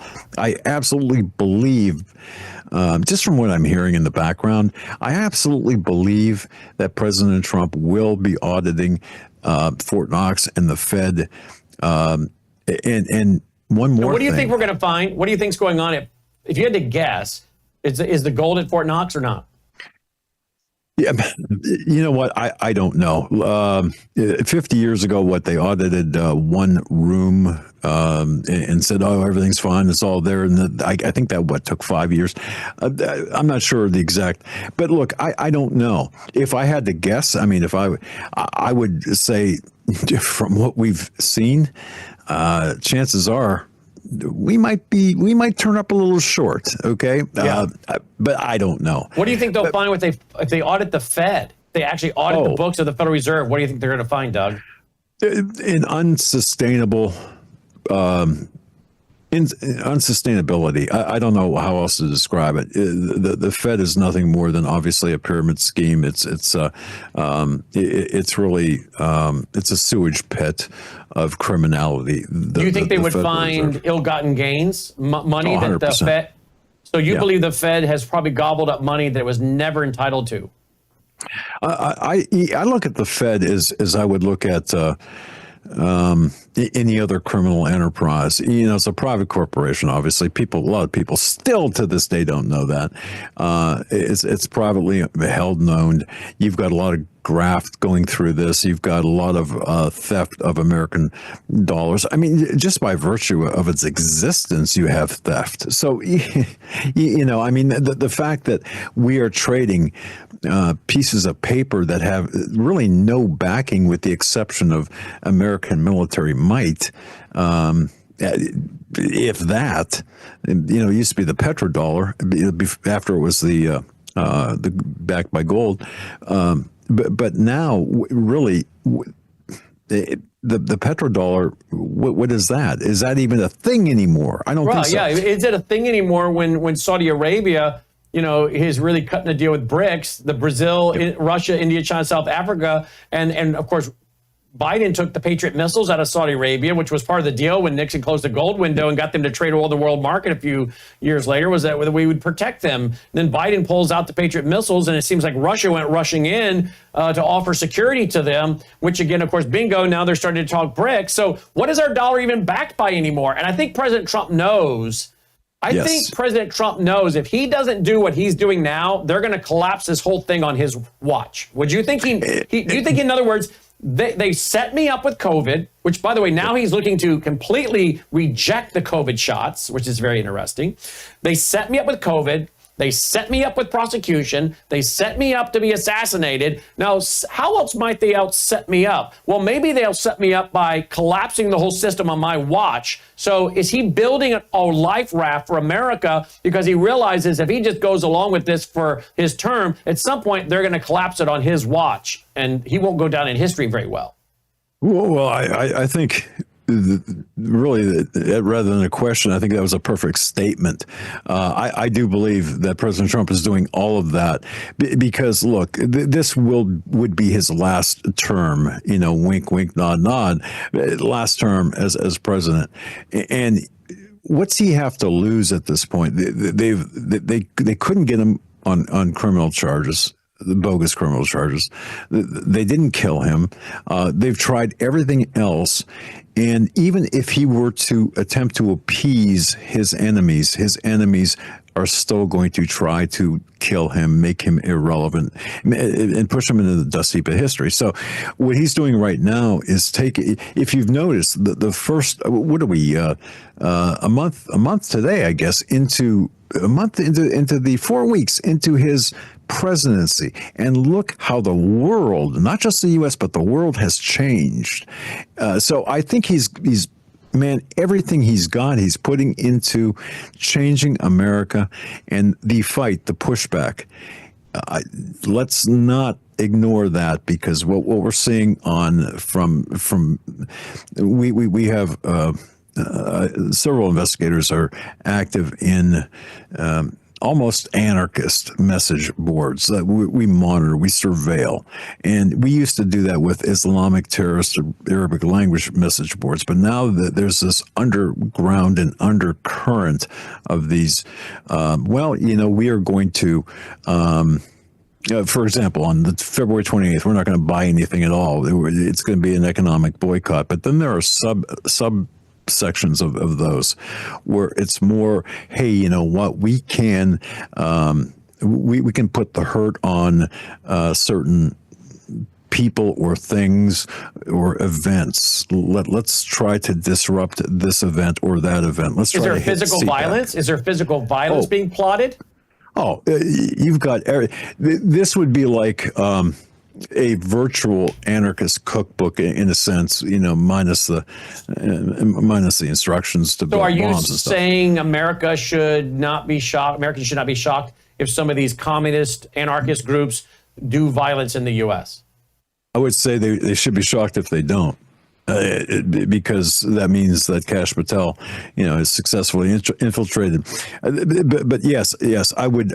I'm telling the American people right now, you and the American people, that the left, really the communists in this country, have plans to do as much damage to this country while they still can. And if you, I mean, it's evident on social networking. You see some of the lighter things, but the planning part of things, now that we have a responsive DOJ, we're able to turn things over to the Department of Justice as we find them. So you're finding some of these things on the dark web and turning them over to the DOJ, your team. Correct. Yeah. Yes. Now, I don't want to overstate our position. I mean, it's not like everything we find we turn over. It's just if something concerns us and it matches certain elements. Okay, you've got to have if there's enough information, actionable information, certainly we can turn it over and have done so. So, and we'll continue to do so as we monitor these areas of concern. And you're correct. I didn't mention the dark web, but man, it's very active on the dark web. And I would not underestimate, a lot of people say, well, these are soy boys, they can't fire a rifle. They can't do this. Let me tell you something. Don't underestimate the people who are involved in the planning and the operations. In other words, you would say the same thing about Crooks, right? I mean, he was kind of a long-haired, skinny, scrawny little guy, and you would say, oh, don't worry about him. And I don't know if he was the one that actually pulled the trigger, and I'll ask you if you think he is, or did he pull the trigger or not. But you would look at that guy and say, he's not much of a threat. Well, look how he was used. What he did, if he fired or not, I have no idea. But he was just simply a tool for a cover. So in other words, don't underestimate these scrawny looking kids and say they're soy boys, they have no threat. There's no threat here. They can be used as the camouflage, the front, for people that are highly skilled and trained. Is that what I hear you saying? 100%. And I have did to Crooks say, fire? yeah. Did he fire a shot? That's a great question. I don't know. And I say that because, well, simply put, we cannot verify that. We don't have, sadly, the medical examiner and the coroner will not turn over the results of the autopsy. We have no idea if the paraffin test was done, or the GSR test was done either on his face or on his hands, although he did to pick up gun residue, gunpowder, right? Correct. Now, what we did find out, based on the angle of the shooting, is that it could very well have been the shooter, but we don't believe he was the only one there. That's an issue. Whether the other person did any shooting at all, look, I don't know that to be a fact. What people did say, if someone was working with him at a gun range, and there seems to be evidence someone was, if someone was working with him at a gun range, it wouldn't take them very long, particularly with a scope, to be able to pull off a shot like that close. So, in other words, right. Pretty much an amateur could pull off a shot like that close with a scope. True or false? Yeah, that's pretty. I'm gonna say, for the purposes of this discussion and broadly, yes, it could be done. It wasn't that far of a shot, it could be done without that much practice, and some very good graphics there. But this has layers to it. Getting back to what I was saying earlier is we need to pay attention. I believe now that Kash Patel is in office, he's been confirmed. I think his next steps must be to, in addition to, obviously, I mean, he's got a laundry list of things, from the releasing the Epstein client list to which we hear that's going to happen within like 10 days of his being sworn in. So the clock's ticking now. Yeah, exactly. And so it's not like he and we got the anything to JFK do. files coming. Right. And suddenly they find, I don't know, what, 14,000 pages and 2,400, pages that are really, yeah. So, yeah, I mean, there's a lot of things to do, plus reformat the entire FBI. You got 56 field offices. It's just absolutely incredible. And of course, what President Trump wanted to identify those people involved in the J6 investigations, of the agents involved. You have to, there were 6,000 agents out of those 56 field offices. I got to tell you, there's a lot of things that Kash Patel must do. And I suspect, given his writings, government gangsters, his positions vocally, I think he's really going to put the hammer down, and I think we are going to be surprised by what we're seeing. Now, I wouldn't expect, I got to say this, I wouldn't expect smoking guns, sorry for the pun, not intended, but with respect to JFK, I think there's been enough time that has gone by for a lot of things to be destroyed and to be, however, I think what they didn't see coming was perhaps an MLK or an RFK type of investigation, although RFK Jr. has been around and been clamoring for that. But nonetheless, I think we are going to be surprised regardless by the depth, the layers of corruption by the people at the very top. And I'll say this goes back to Watergate. I suspect there's some, you watch, I think this year, the word Watergate is going to come out of Kash Patel's mouth with respect to JFK assassination, as well as some other criminal. It was a coup against Nixon in 1970. Well, and Roger Stone's done a lot on that to show the CIA was behind that thing. That was just a complete setup of Nixon. Exactly. And the FBI holds the secrets on that as well. So in addition to, the CIA, but the FBI the holds reality a lot of is, you not only have to have tight security on President Trump, Vance, but now obviously Kash Patel, because he is in a position to do as much or more damage than maybe Donald Trump in some ways. I think so. Look, I would, if I was Kash, I would really, want to have people watching my back, because these are not nice people, and it's a lot of the people we're speaking about are ideologically driven, but they're also driven by money, of course, as we've seen with USAID Plus, but. When you are that ideologically driven and want to change this nation or destroy it, take your pick. I mean, think Obama. You've got some bad people doing bad things. In reality, what you're saying is I know a lot of people feel relieved now that President Trump is in office, but we are still in a very, very dangerous time in our country, is what you're saying. Brandon, 100%. I am more concerned today, really, about the safety of our leadership in this country than I was after 9/11. Yes. Yeah, well, with good reason. With good reason. Yeah. How they listen to your nightly broadcast, Doug? Thanks for asking. We are on Rumble. We broadcast live on Rumble every weeknight from 9 p.m. Eastern Time to 11 p.m. Eastern Time. HagmannPI.com. That's our website, Hagmann, 2 N's, PI.com. And on Rumble, it's the Hagmann Report. And we also, I think, broadcast on X as well. And then we have a lot of audio options. Folks, you can go to HagmannPI.com and open up any of the programs, and you can see where we're all at and get the links there. Excellent. Well, thank you for bringing us up to date. Let us know as you continue to investigate with your team there as a private investigator with years of experience. If you have anything new, our audience would love to have you back to hear what you've got. Brandon, thank you so much. Thanks for all you do.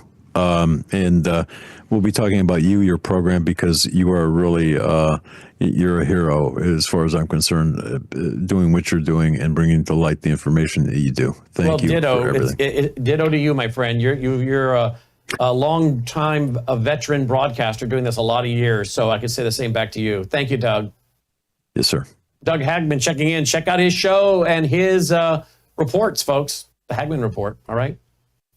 All right, joining me now is Tina with worldviewtalk.com. Tina is a favorite of ours. She takes real good care of us, folks. She's a very generous lady. She runs a very successful organization. She takes very good care of our listeners. We've gotten so many compliments from you, our viewers, about how well this company treats you guys and has looked after you guys. Even my parents, even my dad called me a few months ago to say, wow, Tina is so kind and generous, and I just want to let you know this is a good company. So, Tina, it makes our job and our life so easy when we have companies like you. I wish I could have 25 companies like yours. So thank you. Great reputation you have with our audience. Thank you so much. And, and our products seem to be the right products, I think, for your audience as well. We have satellite phones, which we offer them for free. And Brandon, keep in mind, we are the only company in the world that offers these phones for free. You just sign up on the service. The phone that you're holding in your hand, normally it's like $1,200 to $1,300, but you just got to sign up for the service. The service runs about $100 a month, and it's between 15 to 24 month of service, and then you own the phone. We also include about 100 minutes on each plan, and keep in mind, Brandon, the difference between a cell phone and a satellite phone is that cell phones will work in only 7% of the earth. Satellite phones will work on 100% of the earth. So the phone that you are holding, you could be anywhere on earth, and you can make and receive a phone call as long as you are outside. Yeah. Yep. And you also let minutes roll over as well, right? We do. We do get you the minutes rollover. Also, as I was talking to you before, when you do sign up, we're having also a promo. We do have this. This is a Faraday computer bag. So basically, it will hold up to a 17-inch computer. And what is a Faraday bag? A lot of people don't know what a Faraday is. A Faraday protects you. It does literally about three things. It does more, but three important things. It protects your electronics from being fried if there's a solar flare or an EMP attack. So any electronics that's stored in here will be protected. It protects your body from EMF, which is electric magnetic fields, so that when you're carrying it, when you're not using it, it is not generating radiation into your body that is, destroying our immune system and cancer causing. And the other thing that it does is when you're done working and you put your computer in here, well, guess what? Your company can no longer track you. Companies are tracking people after when they're done working. Even when your computer is off, you can still be tracked because there's a low mode battery in phones and in computers that can still track you. But the minute you put it inside this Faraday bag, the tracking completely stops. So this is really cool. These normally run for $200, and the reason why they go for $200, also not just the Faraday is expensive material because it's a copper and silver infused material, and that's what blocks the signal, is that it also has, it's a bulletproof. So it's tested for 3A, but it can handle larger bullets, so it's a 3A plus. And if God forbid you got in a situation, you could literally protect your upper body and face and head with it. Yeah, like if, sometimes, like I've ended up in the wrong part of the city in Los Angeles a couple of times, and you hear gunshots. You can also, if you're in a car, if you're driving, if you're in a mall, and you come across a line of fire, you at least have something to protect yourself with. And So you just smart. hold that. Yeah. So we're offering those for free, and also we have. When you say you're offering them for free, what do you have to do? Buy a minimum of some dollar purchase and get them? What do you do? Yeah, you just sign up for the phone service. You sign up for the phone service, you get that for free. Okay. Yes, you sign up for the phone service. By the you way, get take a look at this, because I thought of you the other day, and I knew this interview was coming up. So when I saw this and stumbled on it, I printed it out, and I have a printout of it. Look at this: Safety of Wireless Technologies, the Scientific View. Now, this is a new report that just came out this month, February 2025.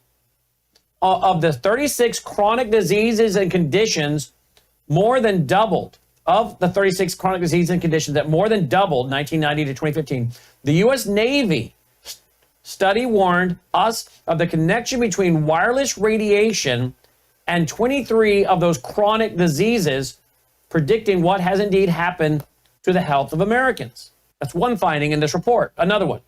By ignoring the earlier science, U.S. regulators failed to protect the American people from the dangers of wireless technologies.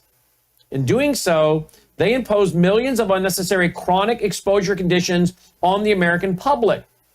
By 2015, the 23 diseases the U.S. Navy predicted may have added more than $2 trillion in annual health care cost to the U.S. economy due to their negligence. And then you can go in and read the bio of the two guys that are writers on this, but they go into all of these things, which is very similar to what you've talked to us about, what your sister, who's an MD, has studied as well. And so the point I'm making is there are more and more of these things coming out that are validating what, some people wanted to mock. Below is a sampling of the categories of biological effects, disorders, and changes which Dr. Glasser found linking low-level microwave radiation to 132 biological effects and diseases. Central nervous system, autoimmune nervous system, automatic nervous system, genetic and / chromosome, vascular disorders, blood disorders, psychological disorders, all kinds. And it just goes on and on. Are you shocked by this report? I mean, this is absolutely confirming what your sister's been saying. Right. No, I'm not shocked. I know that with the 5G network, we're getting microwave. They're microwaving us slowly. That's what's happening to us right now. So the best way you can protect yourself is like your cell phone. We carry these for the cell phone. Once you put your cell phone in here, all radiation gets blocked. So when you go to sleep at night, you give your body an 8-hour break while you're sleeping. You can still hear music, you can still hear the alarm go off when it's in here, but the radiation completely stops. So most people... So don't lay your phone on your nightstand at level with your head, by your head. Some people put it under their pillow. I've seen people put it under their pillow, and I'm like, wow, do you have any idea what you're doing to your body? So this is what we recommend is 100% is blocked. And not to mention, Brandon, it keeps you from being tracked. The big tech knows when you're sleeping, where you're going. It's always a good thing to disrupt your digital foot. Big tech sounds like Santa Claus. He knows when you're asleep, he knows you're awake, and he knows when you're being naughty and nice. Yeah. I mean, when you've got that follow my iPhone, yep.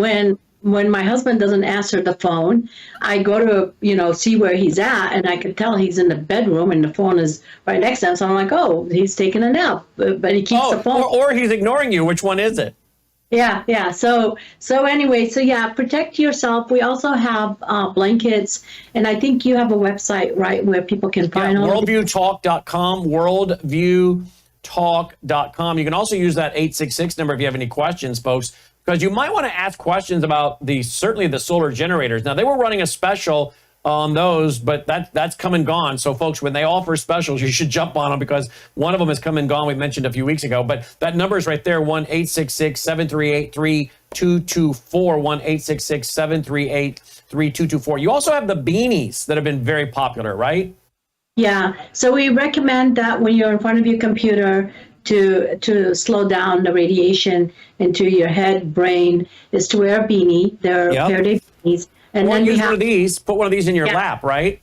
Yeah, and those are lap, so that when you have a laptop on your lap, you use a Faraday. Now, this is one of the good things about this is that when you're using your computer on your lap, you lay this on your lap and put the computer on top of it, and then it blocks the radiation from your body. So same thing with the blankets. You can use it to cover with at night so that you can at least cover during 8 hours of your life a day, covered up from the radiation. Here's the big one. Here's the big one. So here's the big one to put on the bed. Here's the small one to put on your lap if you're like using a laptop computer. And of course, guys that are trying to start a family probably don't want to sit there and radiate their pelvis over and over and over. The infertility rate is so high I think President Trump is talking about making some of these tests and procedures now more cost effective for families because he wants to see our birth rate increase, which it really needs to do. But one has to wonder if we have too many among the chemicals and poisons in our system from our water and food and environment. I wonder if, again, too many guys and maybe even gals are coming in contact with EMF. Right. So as you know, there was a study done by the government. They took a family of rat by the 4th generation. They exposed them to the equal amount of EMF that we're exposed to. And after the 4th generation, the family died out.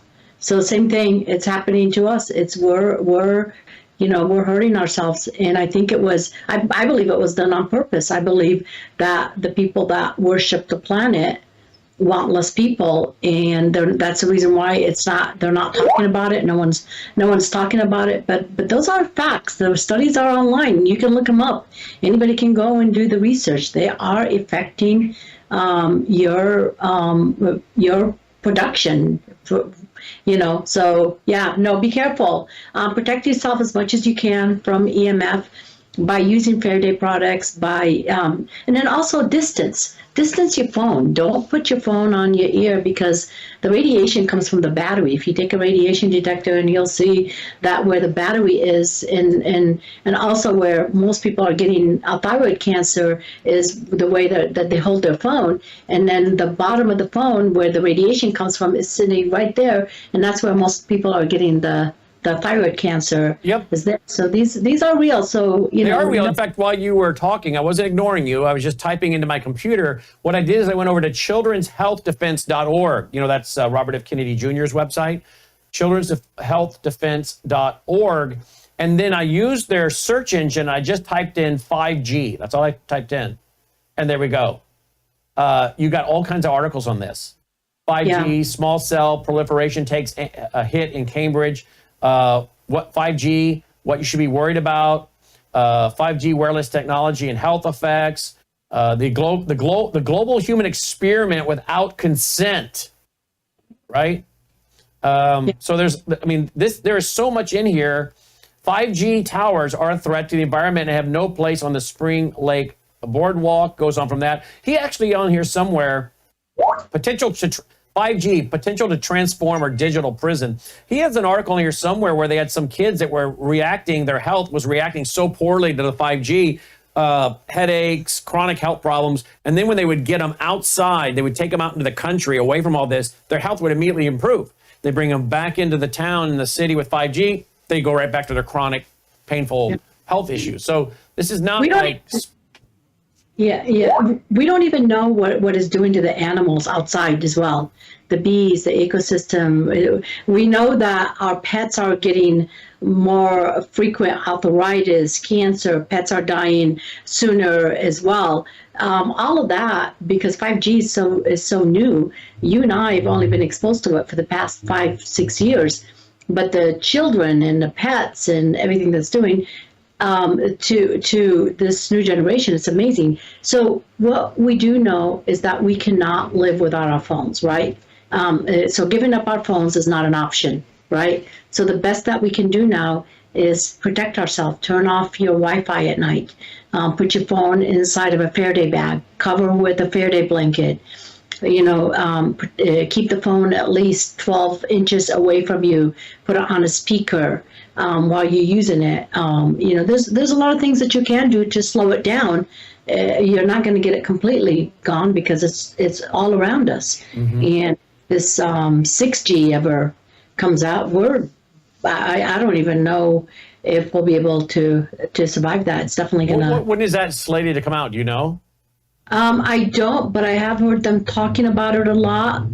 And if it does come out, I think the people are learning more now by you educating them and others that we're going to probably fight back because we don't want it. We don't want stronger signal just so that we can, have a bigger microwave and, kill and destroy our children, our pets. And then God knows what it's going to do to the environment. Right. So, in fact, I just went to Children's Health Defense and typed in cell phones and cancer. Cell phones and cancer. And breast cancer in women under 50 on the rise. Could cell phones play a role? FCC limits for wireless radiation exposure decades out of date, experts say. How FDA spins the science on cell phone radiation and human health risks. Public benefit or big profits for big telecom. Here's what's really driving the 5G rollout. Webinar, cell phone brain tumor litigation, legislation, barriers, and opportunities. I bet you we're going to hear about some of this from RFK Jr., because these are some of his cases. 6 Italian courts have ruled cell phones cause brain tumors. Yeah, 100%. And there are ways that you can protect yourself, Brandon. Get the beanie, get the blankets, get some Faraday products. We even have a Faraday crossbody bag to where when you put your phone inside the crossbody bag and put it close to your body, because most people wear the crossbody bag right onto their body. So when you put your phone inside our crossbody bag, the radiation does not affect you because it blocks it.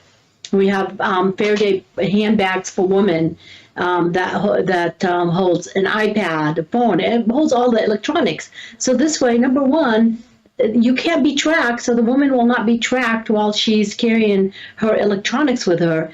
And then also it disrupts her digital footprint so that no one knows where she's been or where she's gone. Has she gone to the bank or what she did for the day? It's nobody's business being tracked.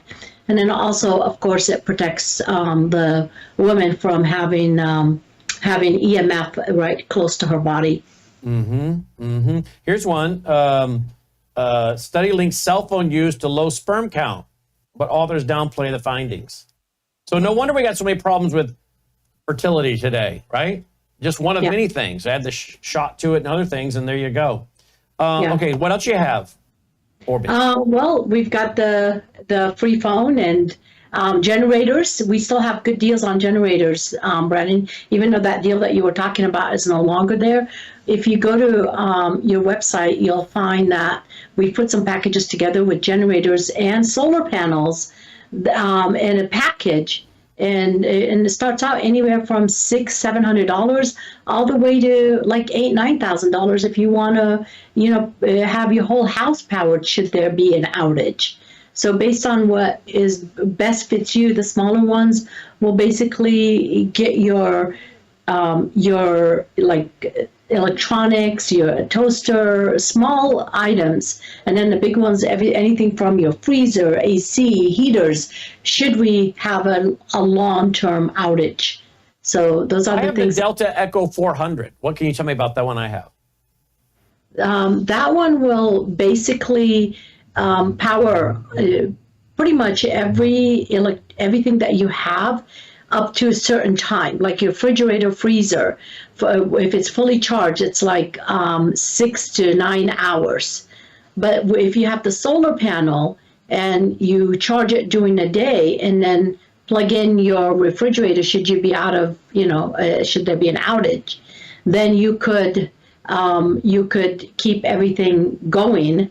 As you know, if you don't open your refrigerator and close it all day long, all you have to do is just plug it in once every 3 hours for about an hour, and it keeps everything going.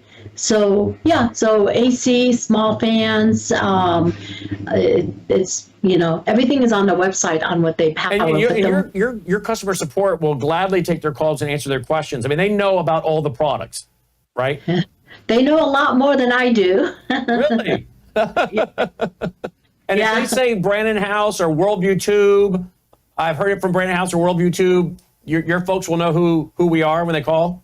Yeah, that's the only way that they can get the products for free. They have to mention your name, and then they get this computer bag that's Faraday and bulletproof at no cost. I also want to mention we also do have backpacks that are Faraday, and they're also bulletproof. So that has been one of our most popular items. Well, I think I have one of the bulletproof backpacks, don't I, Logan?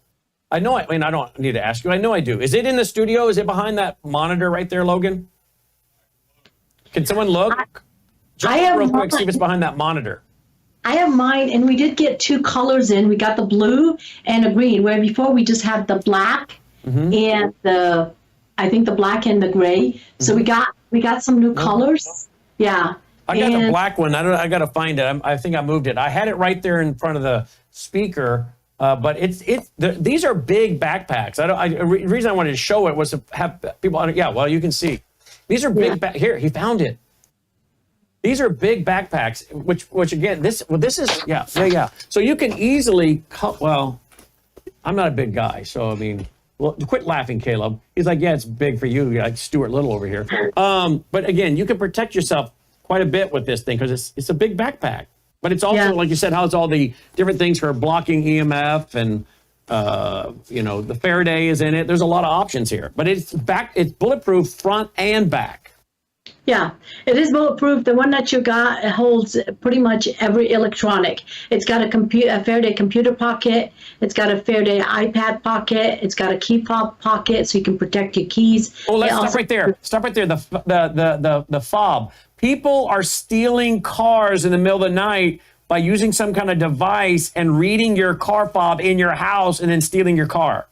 Yeah, they can be 10 feet away from you, and most people hang their keys right in front of the door. So a thief can go right back to your door, copy your key, go into your car, steal your car, or open the garage and go inside and rob your house at night. I mean, we're seeing news of these are happening everywhere. So once you put any of your electronic inside the Faraday, it doesn't have to be a backpack. It could be just any kind of a Faraday cell phone. The cell phone Faraday. You can put your key fob. So if they didn't even want to buy a bigger backpack, they wanted to buy one of the smaller bags.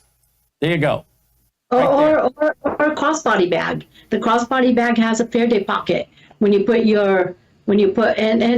how about your little, how do you hold your cryptocurrency in a little small disc, however you hold it? Mm-hmm. Those can also be stolen. So if you go to Worldview Talk, let me show you what we got there, folks. You just go to Worldview Talk, here at the top of the page, scroll down to where you see the satellite phones.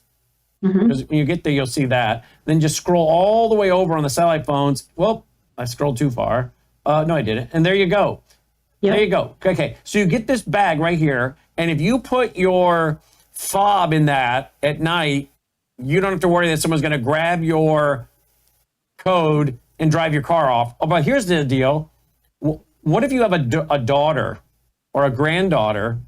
And a lot of these kids today, they rent townhomes, they rent apartments. Their cars are right there. So someone could easily grab that code if they can figure out their house. Let's say they have a house, it doesn't have a garage, and the car's not in the garage. Like here in the South, we have a lot of carports. Not every house in the South has a garage. A lot of carports, right? Because our weather's pretty, for the most part, mild. So a lot of homes, older homes, don't have a garage. They have a carport. So your car's on the carport. You walk, and a lot of young people, a lot of college students, young professionals, they rent houses. And what I'm getting at is, if your kids got their car on the street and they can copy that fob, they can open the door of the car and not only steal the car, but if they have left anything in that car, like car keys or anything else, now they've got access to the house. So in other words, you got to be very careful what you're leaving in your car, because it could mean they can actually get into your house. Yeah. Yeah. The more you know to protect yourself. These are things that are available. We can't protect ourselves completely from 100%, especially from EMF, but we can definitely do something. We can do something. We can protect ourselves from our electronics when we're not using them. At night, when you're sleeping, use one of the blankets to cover the Wi-Fi router. I mean, do whatever you can. Make sure your bedroom is not close to the smart meter. There's a lot of things that you can do to slow it down, and then your body's natural immune will fight off. But when you overwhelm it, it can't fight it off. And that's exactly what we're doing, is when you're 24/7 exposed to this 5G, you are doing some damage that is going to show up in a long term, and especially in children. Yeah, absolutely. All right, worldviewtalk.com, worldviewtalk.com, or 1-866-738-3224. They'll answer all your questions. This company is run by a great CEO. She's living the American dream. Her family, you guys came over here from what country again? We immigrated here legally from Iraq. And this is an amazing. You're living the American dream, and you're generous. Oh, she is so generous, folks. She's given out so many satellite phones and Starlinks to people that need it in disasters. So you're supporting a great conservative lady with a great, strong Christian faith. We've shared her and her sister's testimony here before. They're very generous with Americans that are particularly in a crisis. So this is the kind of company that we love to work with. I know you will as well. And we're just so glad you guys are a major sponsor. And I know we took quite a bit of time tonight, but it's worth it because your company is great products. And we just love your leadership, you and Jennifer and all the rest of them. So thank you for all you guys are doing for us and our viewers. Thank you so much for having me. Really appreciate it, and we love working with you. Looking forward to having you back. Tina checking in, CEO and founder of worldviewtalk.com, SAT123. You can check it all out at worldviewtalk.com or use that 866 number because they will answer all your questions, folks. Another great way that you can support us and yourself because, folks, it takes this to keep this network going. So thank you for that.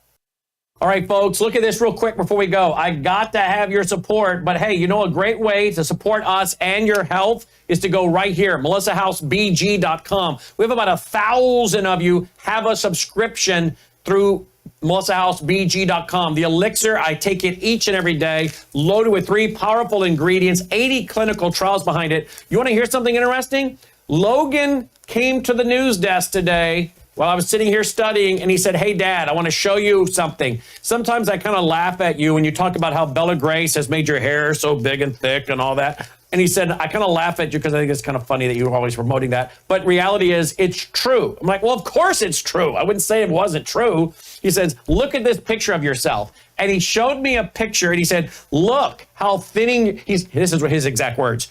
You're about to go bald in this picture. I'm like, I don't know. I wouldn't say bald. But my hair was definitely thinning, and it was definitely receding. He showed me the picture, and he said, wow, that was 2 years ago. Look how much better your hair looks. So even my family notices you cannot have Bella Grace. Even my family notices, you can have Gatatana. Even my family notices how much my hair has grown. You think someone wants to leave the studio and get out of here? So again, this is a big, big reason. You're taking my finger with you? Come on.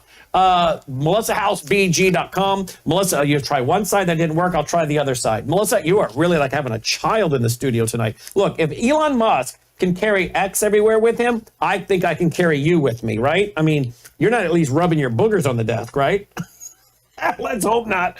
Well, okay, melissahousebg.com, melissahousebg.com. You're going to squirt that all over me. You're going to break that open. It's going to, come on. melissahousebg.com, melissahousebg.com. Get your elixir. Dolly approved, apparently, right? There you go. And she gets Gatatana every day. You're like, if that's what that Gatatana does, I don't think I want to get my dog on it. No, she is. She's very healthy. You can see that right there.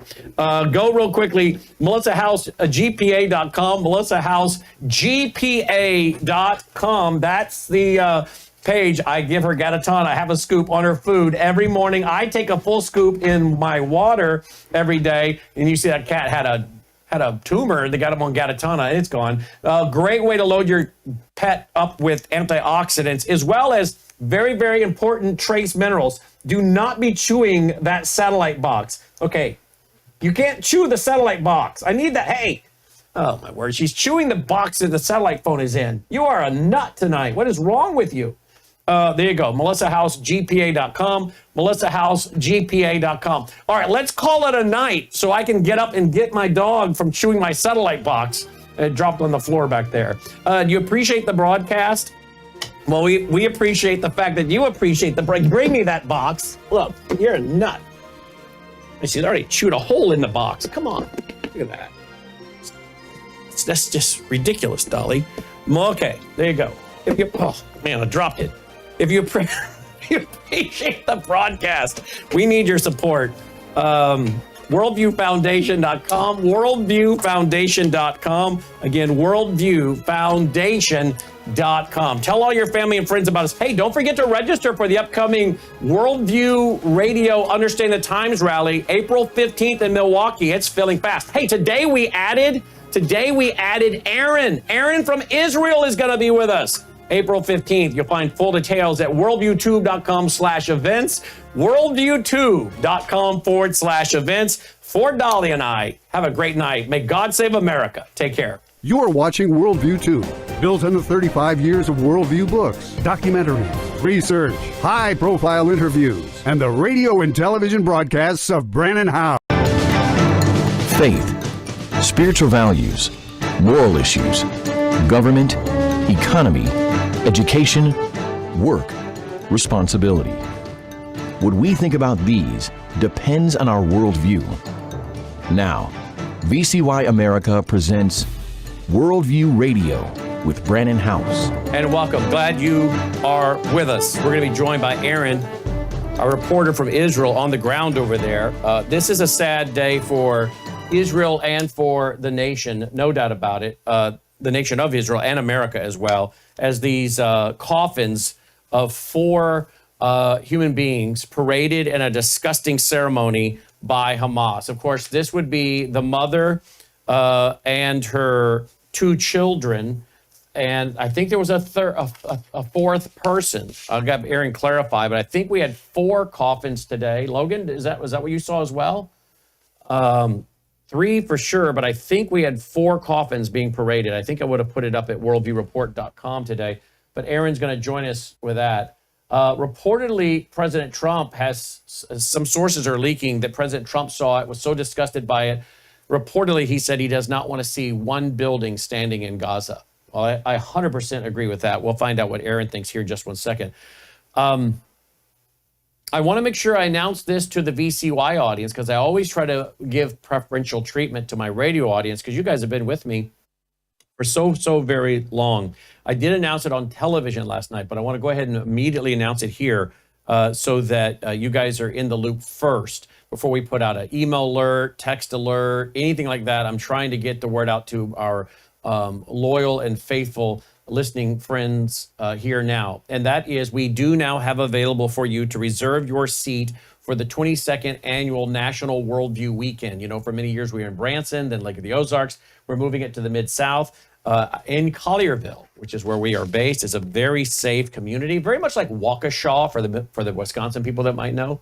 It'd be like Overland Park, Kansas for the Kansas people. Very safe suburb. Okay, it's about 30 minutes from the Memphis airport. It's a very regional airport, but also a mid-size airport, so it's very easy to get in and out of the Memphis airport. A lot of people liked it for that reason. So in other words, it was a little bit of a chore to get to Lake of the Ozarks. I get that, and there were no close airports. This is going to make it a lot easier for people as well. So they are available now, the seats. We only have 350 seats. The theater we have rented only seats 350 people. So we've had many years where we've had 1,000, 1,500, 1,800. I think one year we had 2,300. So this is going to be a limited offer. And we've also brought the ticket prices back down because our costs are going to be less because of, the facility we're renting is a local government building, and they rent it very, very reasonably. So for that reason, we're going to be able to pass on the savings to you guys, is what I'm saying. So the tickets are greatly reduced in their price, and they're available now. First come, first serve, one price for everybody. Not doing priority seating, general seating, all that this year. We're just going to keep it very, very simple. Everything's available at worldviewstore.com, worldviewstore.com. And the speakers this year, we have confirmed Mark Mitchell, the lead pollster of Rasmussen, who's doing some fascinating polls on Americans' values, their beliefs, their worldview, what they think about religious liberty, religious freedom, abortion, same-sex marriage, what they think about Israel, what's happening there. It's fascinating to capture the worldview of Americans and let us know where we're at to understand the times. So Mark Mitchell will be with us. Gordon Chang, who of course is an expert on China, among other things. Alex Newman, expert on globalism and so many other issues as well. Chris Martenson, he's with Peak Prosperity. He was with me last night, by the way, to discuss President Trump's plan, I think with Elon Musk, to do away with the Federal Reserve and create a cryptocurrency that actually competes with the Federal Reserve. Maybe something like what, and I held it up yesterday, the money printed in 1963 by President John F. Kennedy that said United States note. It didn't say U.S. It didn't say Federal Reserve note. United States note. I have one of those $5 redbacks, as they're known. It's a $5 bill I have. It's a redback. And I picked it up about 15 years ago in an antique store, and I knew what I was looking at, and I was shocked to see one and to be able to get my hands on it. And I'm thankful to have it. It's a great historical document. We talked about that last night with Chris Martenson at worldviewtube.com. Several people have requested that link this morning, saying that was fascinating and I want family and friends to hear it. So you might want to pick that up at worldviewtube.com later today. But he'll be with us in person, Chris Martenson. Dr. Lana is going to be with us. She's an expert on health and so many vital issues related to the health crisis as we seek to make America healthy again. I think you'll appreciate her presentation. What's been going on in the vaccines, the food, dyes, toxins, and so much more that really we've been lied to. Even the idea and the ability to put into a medical record a child was damaged by a vaccine. I think it was 1970, what was it, Logan, 79? Since 1979, doctors haven't even had the option, according to our interview the other night with Karen Kingston, to even put that in a file and have it coded as a vaccine injury. So, of course, they don't see vaccine injuries. So Dr. Lana will be with us. And then Sidney Powell, the attorney Sidney Powell, who has written some excellent books on the weaponization of the Department of Justice and so much more. So quite the lineup, folks. And then we will have our Thursday night banquet concert. I'll tell you more about that. You can't register for that quite yet. We're finalizing the building. I'll be doing some numbers with my grand piano and piano player and a keynote presentation by a first-time guest yesterday who was a Muslim. Her parents were from Iran. Her dad said, hey, if you're going to choose a religion, go with Islam. I know more about that one. And she did. And she became a Christian. Her pastor is pastor from California. What's his name? Logan, what's the California pastor that's so popular on prophecy and everything? Anyway, I'll come up with it here in a minute.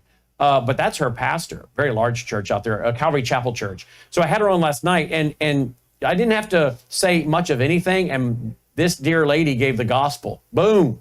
And a couple people commented later, I love how bold she was in her faith. And so she'll be with us as a keynote speaker at the banquet on Thursday night, but that right there is not available yet for you to register at, but we'll get that up for you.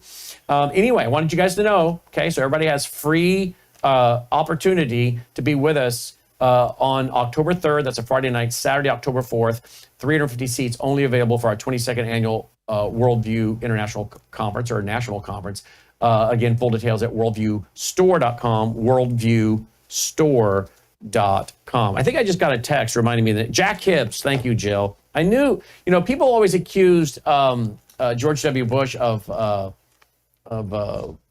his brain being that the other guy that used to work with Bush all the time, Karl Rove, that's it. Took me a minute. They always accuse Karl Rove of being Bush's brain. Sometimes I think Logan, Jill, and some others are my brain too.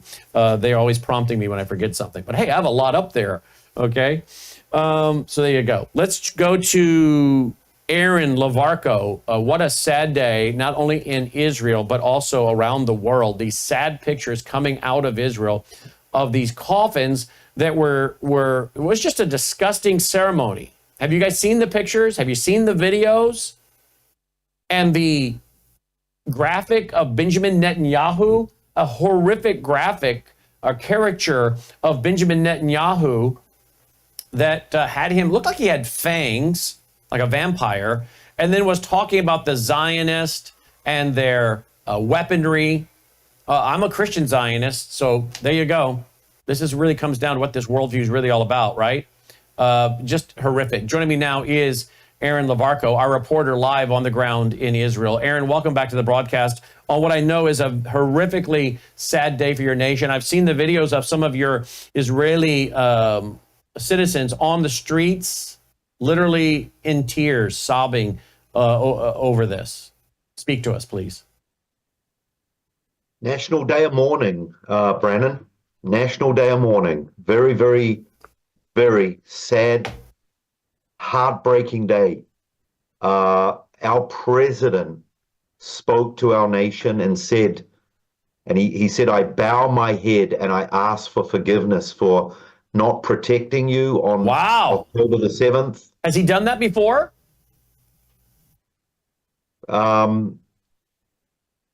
Not in those words, but he has taken a sense of responsibility, even though the nation knows that he is not in any way directly involved in the security or any political decisions. But our president is the equivalent of your Secretary of State. So he's the statesman. So he was saying it kind of, or I liken him to kind of like a grandfather of the nation. And he said, I bow my head. I ask for your forgiveness for not protecting you on October the 7th and for not bringing you home alive. And to see that footage, Brandon, of a little baby, her father was tickling her and playing with her, and to see her cute little smiling face, and to know, and the reports are, Brandon, the reports are that the baby didn't die out of being murdered. The baby died out of starving and thirsting to death, malnutrition. Now, can you imagine what a painful death that is? Exactly.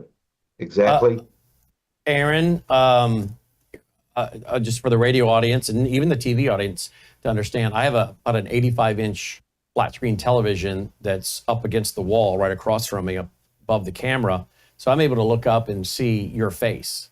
I haven't seen you looking this way in a long, long time. What's going on with you personally today through all this? Well, as I say, it's a national day of mourning. It's very, very heartbreaking. Everyone's out in the streets. Everyone are mourning. And on top of that, Brandon, we are very angry. We feel not toward the government. In fact, the opposite is happening, Brandon.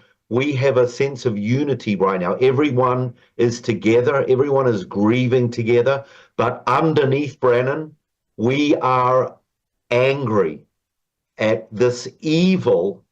And the verse that came to me today, Brandon, from Genesis 4:10, God said to Cain, what have you done? The blood of your brother cries out from the ground. And that's a question that he is going to ask Hamas, and we are asking Hamas right now, what have you done? You've crossed every line. And by the way, the Mufti, the Islamic Mufti of, I think it's Oman, he said that Hamas has brought shame on the whole of the Islamic world. That's a Muslim Mufti, as even he is saying that Hamas has crossed every line. 2 little babies and their mother have been sent back. And the other one, the 4th body, Brandon, he is an 85-year-old man, Oded Lipschitz. Do you know that he was the left of the left of the left? He was the most extreme left. I read he was the founder of the kibbutz today. And when I read that, Aaron, that's all I read about the gentleman, that he was the founder of that kibbutz. And immediately my thought was, I bet you he was an absolute leftist. That was my thought. Yeah, he was, but I'm going to defend him. Oh, yeah, absolutely. He was one of the most beautiful peacemaking, peace effort man that you could imagine. He actually... I want you to talk about that on the other side of the break so you don't get cut off. But I was making the point that Even the left have tried to appease these people, and it hasn't worked. Hello, I'm Brandon House. Is the government tracking you? Do they have access to all your data? Well, if you go to worldviewtalk.com, you'll find out about a cell phone company that, well, does not store your data. They don't do that. This is what they're known for. They don't store your data. You have privacy. You're not being tracked. That's why a lot of folks are turning to worldviewtalk.com. You'll find their prices are very competitive. All the details are there at worldviewtalk.com. Again, worldviewtalk.com. Oh, while you're there, not only do they have cell phones that aren't tracking you, you can find out about how to get a satellite phone. Should the whole system go down and you want to communicate with a family member or a loved one, you might want to have a satellite phone. Or how about their solar generators? They have great solar generators. Check them all out right now. Worldviewtalk.com, worldviewtalk.com.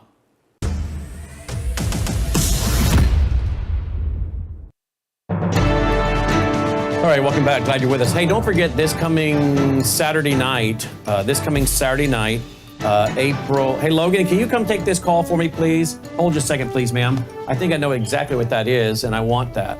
It's there's something I've been waiting on. I'll tell you what it is, actually, folks. It is a call I just saw come in from a company here in town. You guys would all know it. It's a chain, and you could go to this chain of stores, and they'll frame pictures for you. Well, as you guys know, I sent them off.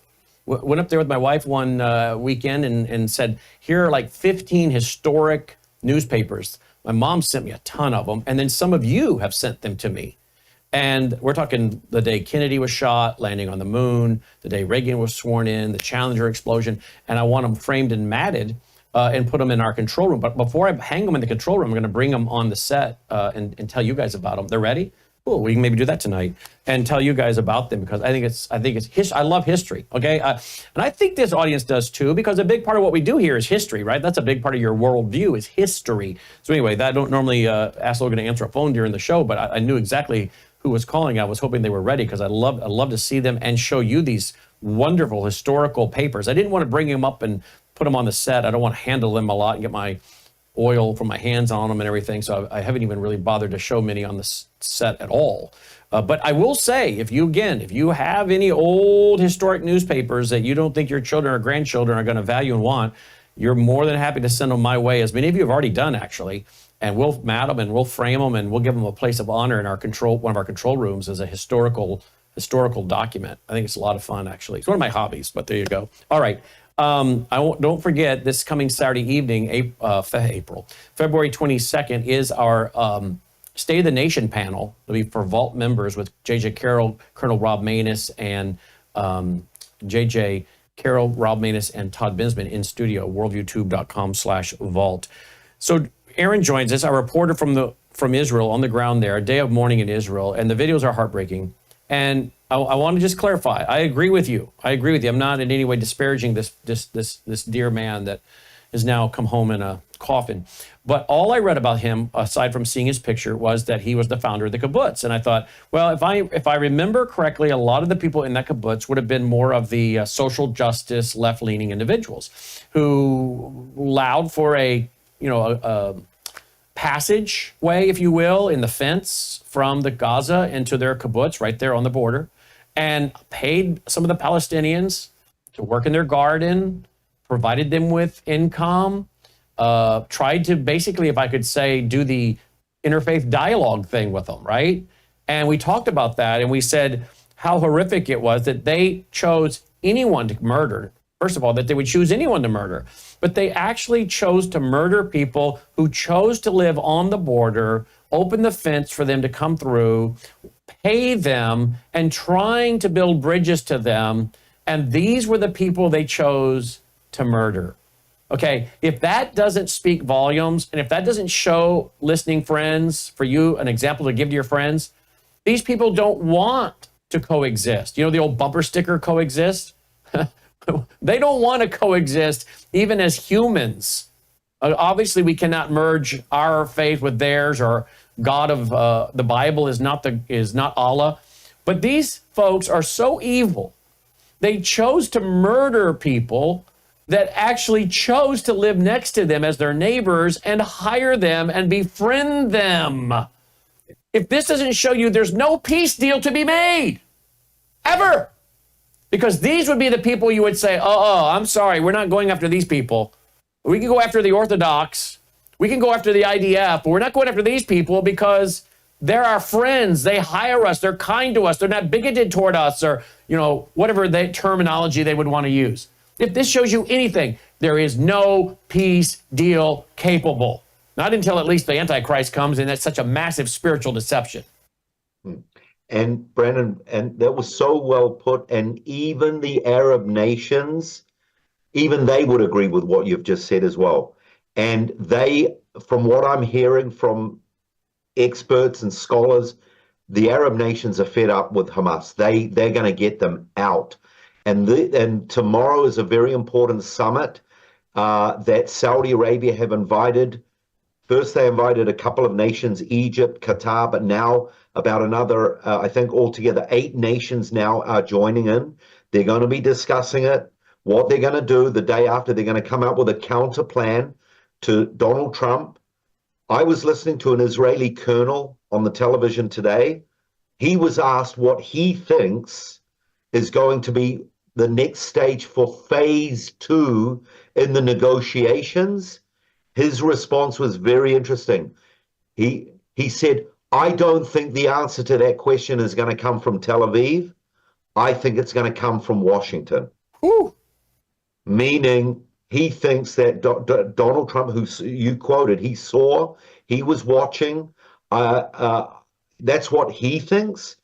But then we had another commentator saying he doesn't necessarily agree with that. He thinks the answer may come from the summit that the Saudi Arabians are calling. We will find out very soon. But well, here's the headline. I mean, if these reports are to be believed, and I don't doubt them. I don't doubt these reports until someone comes out and says no.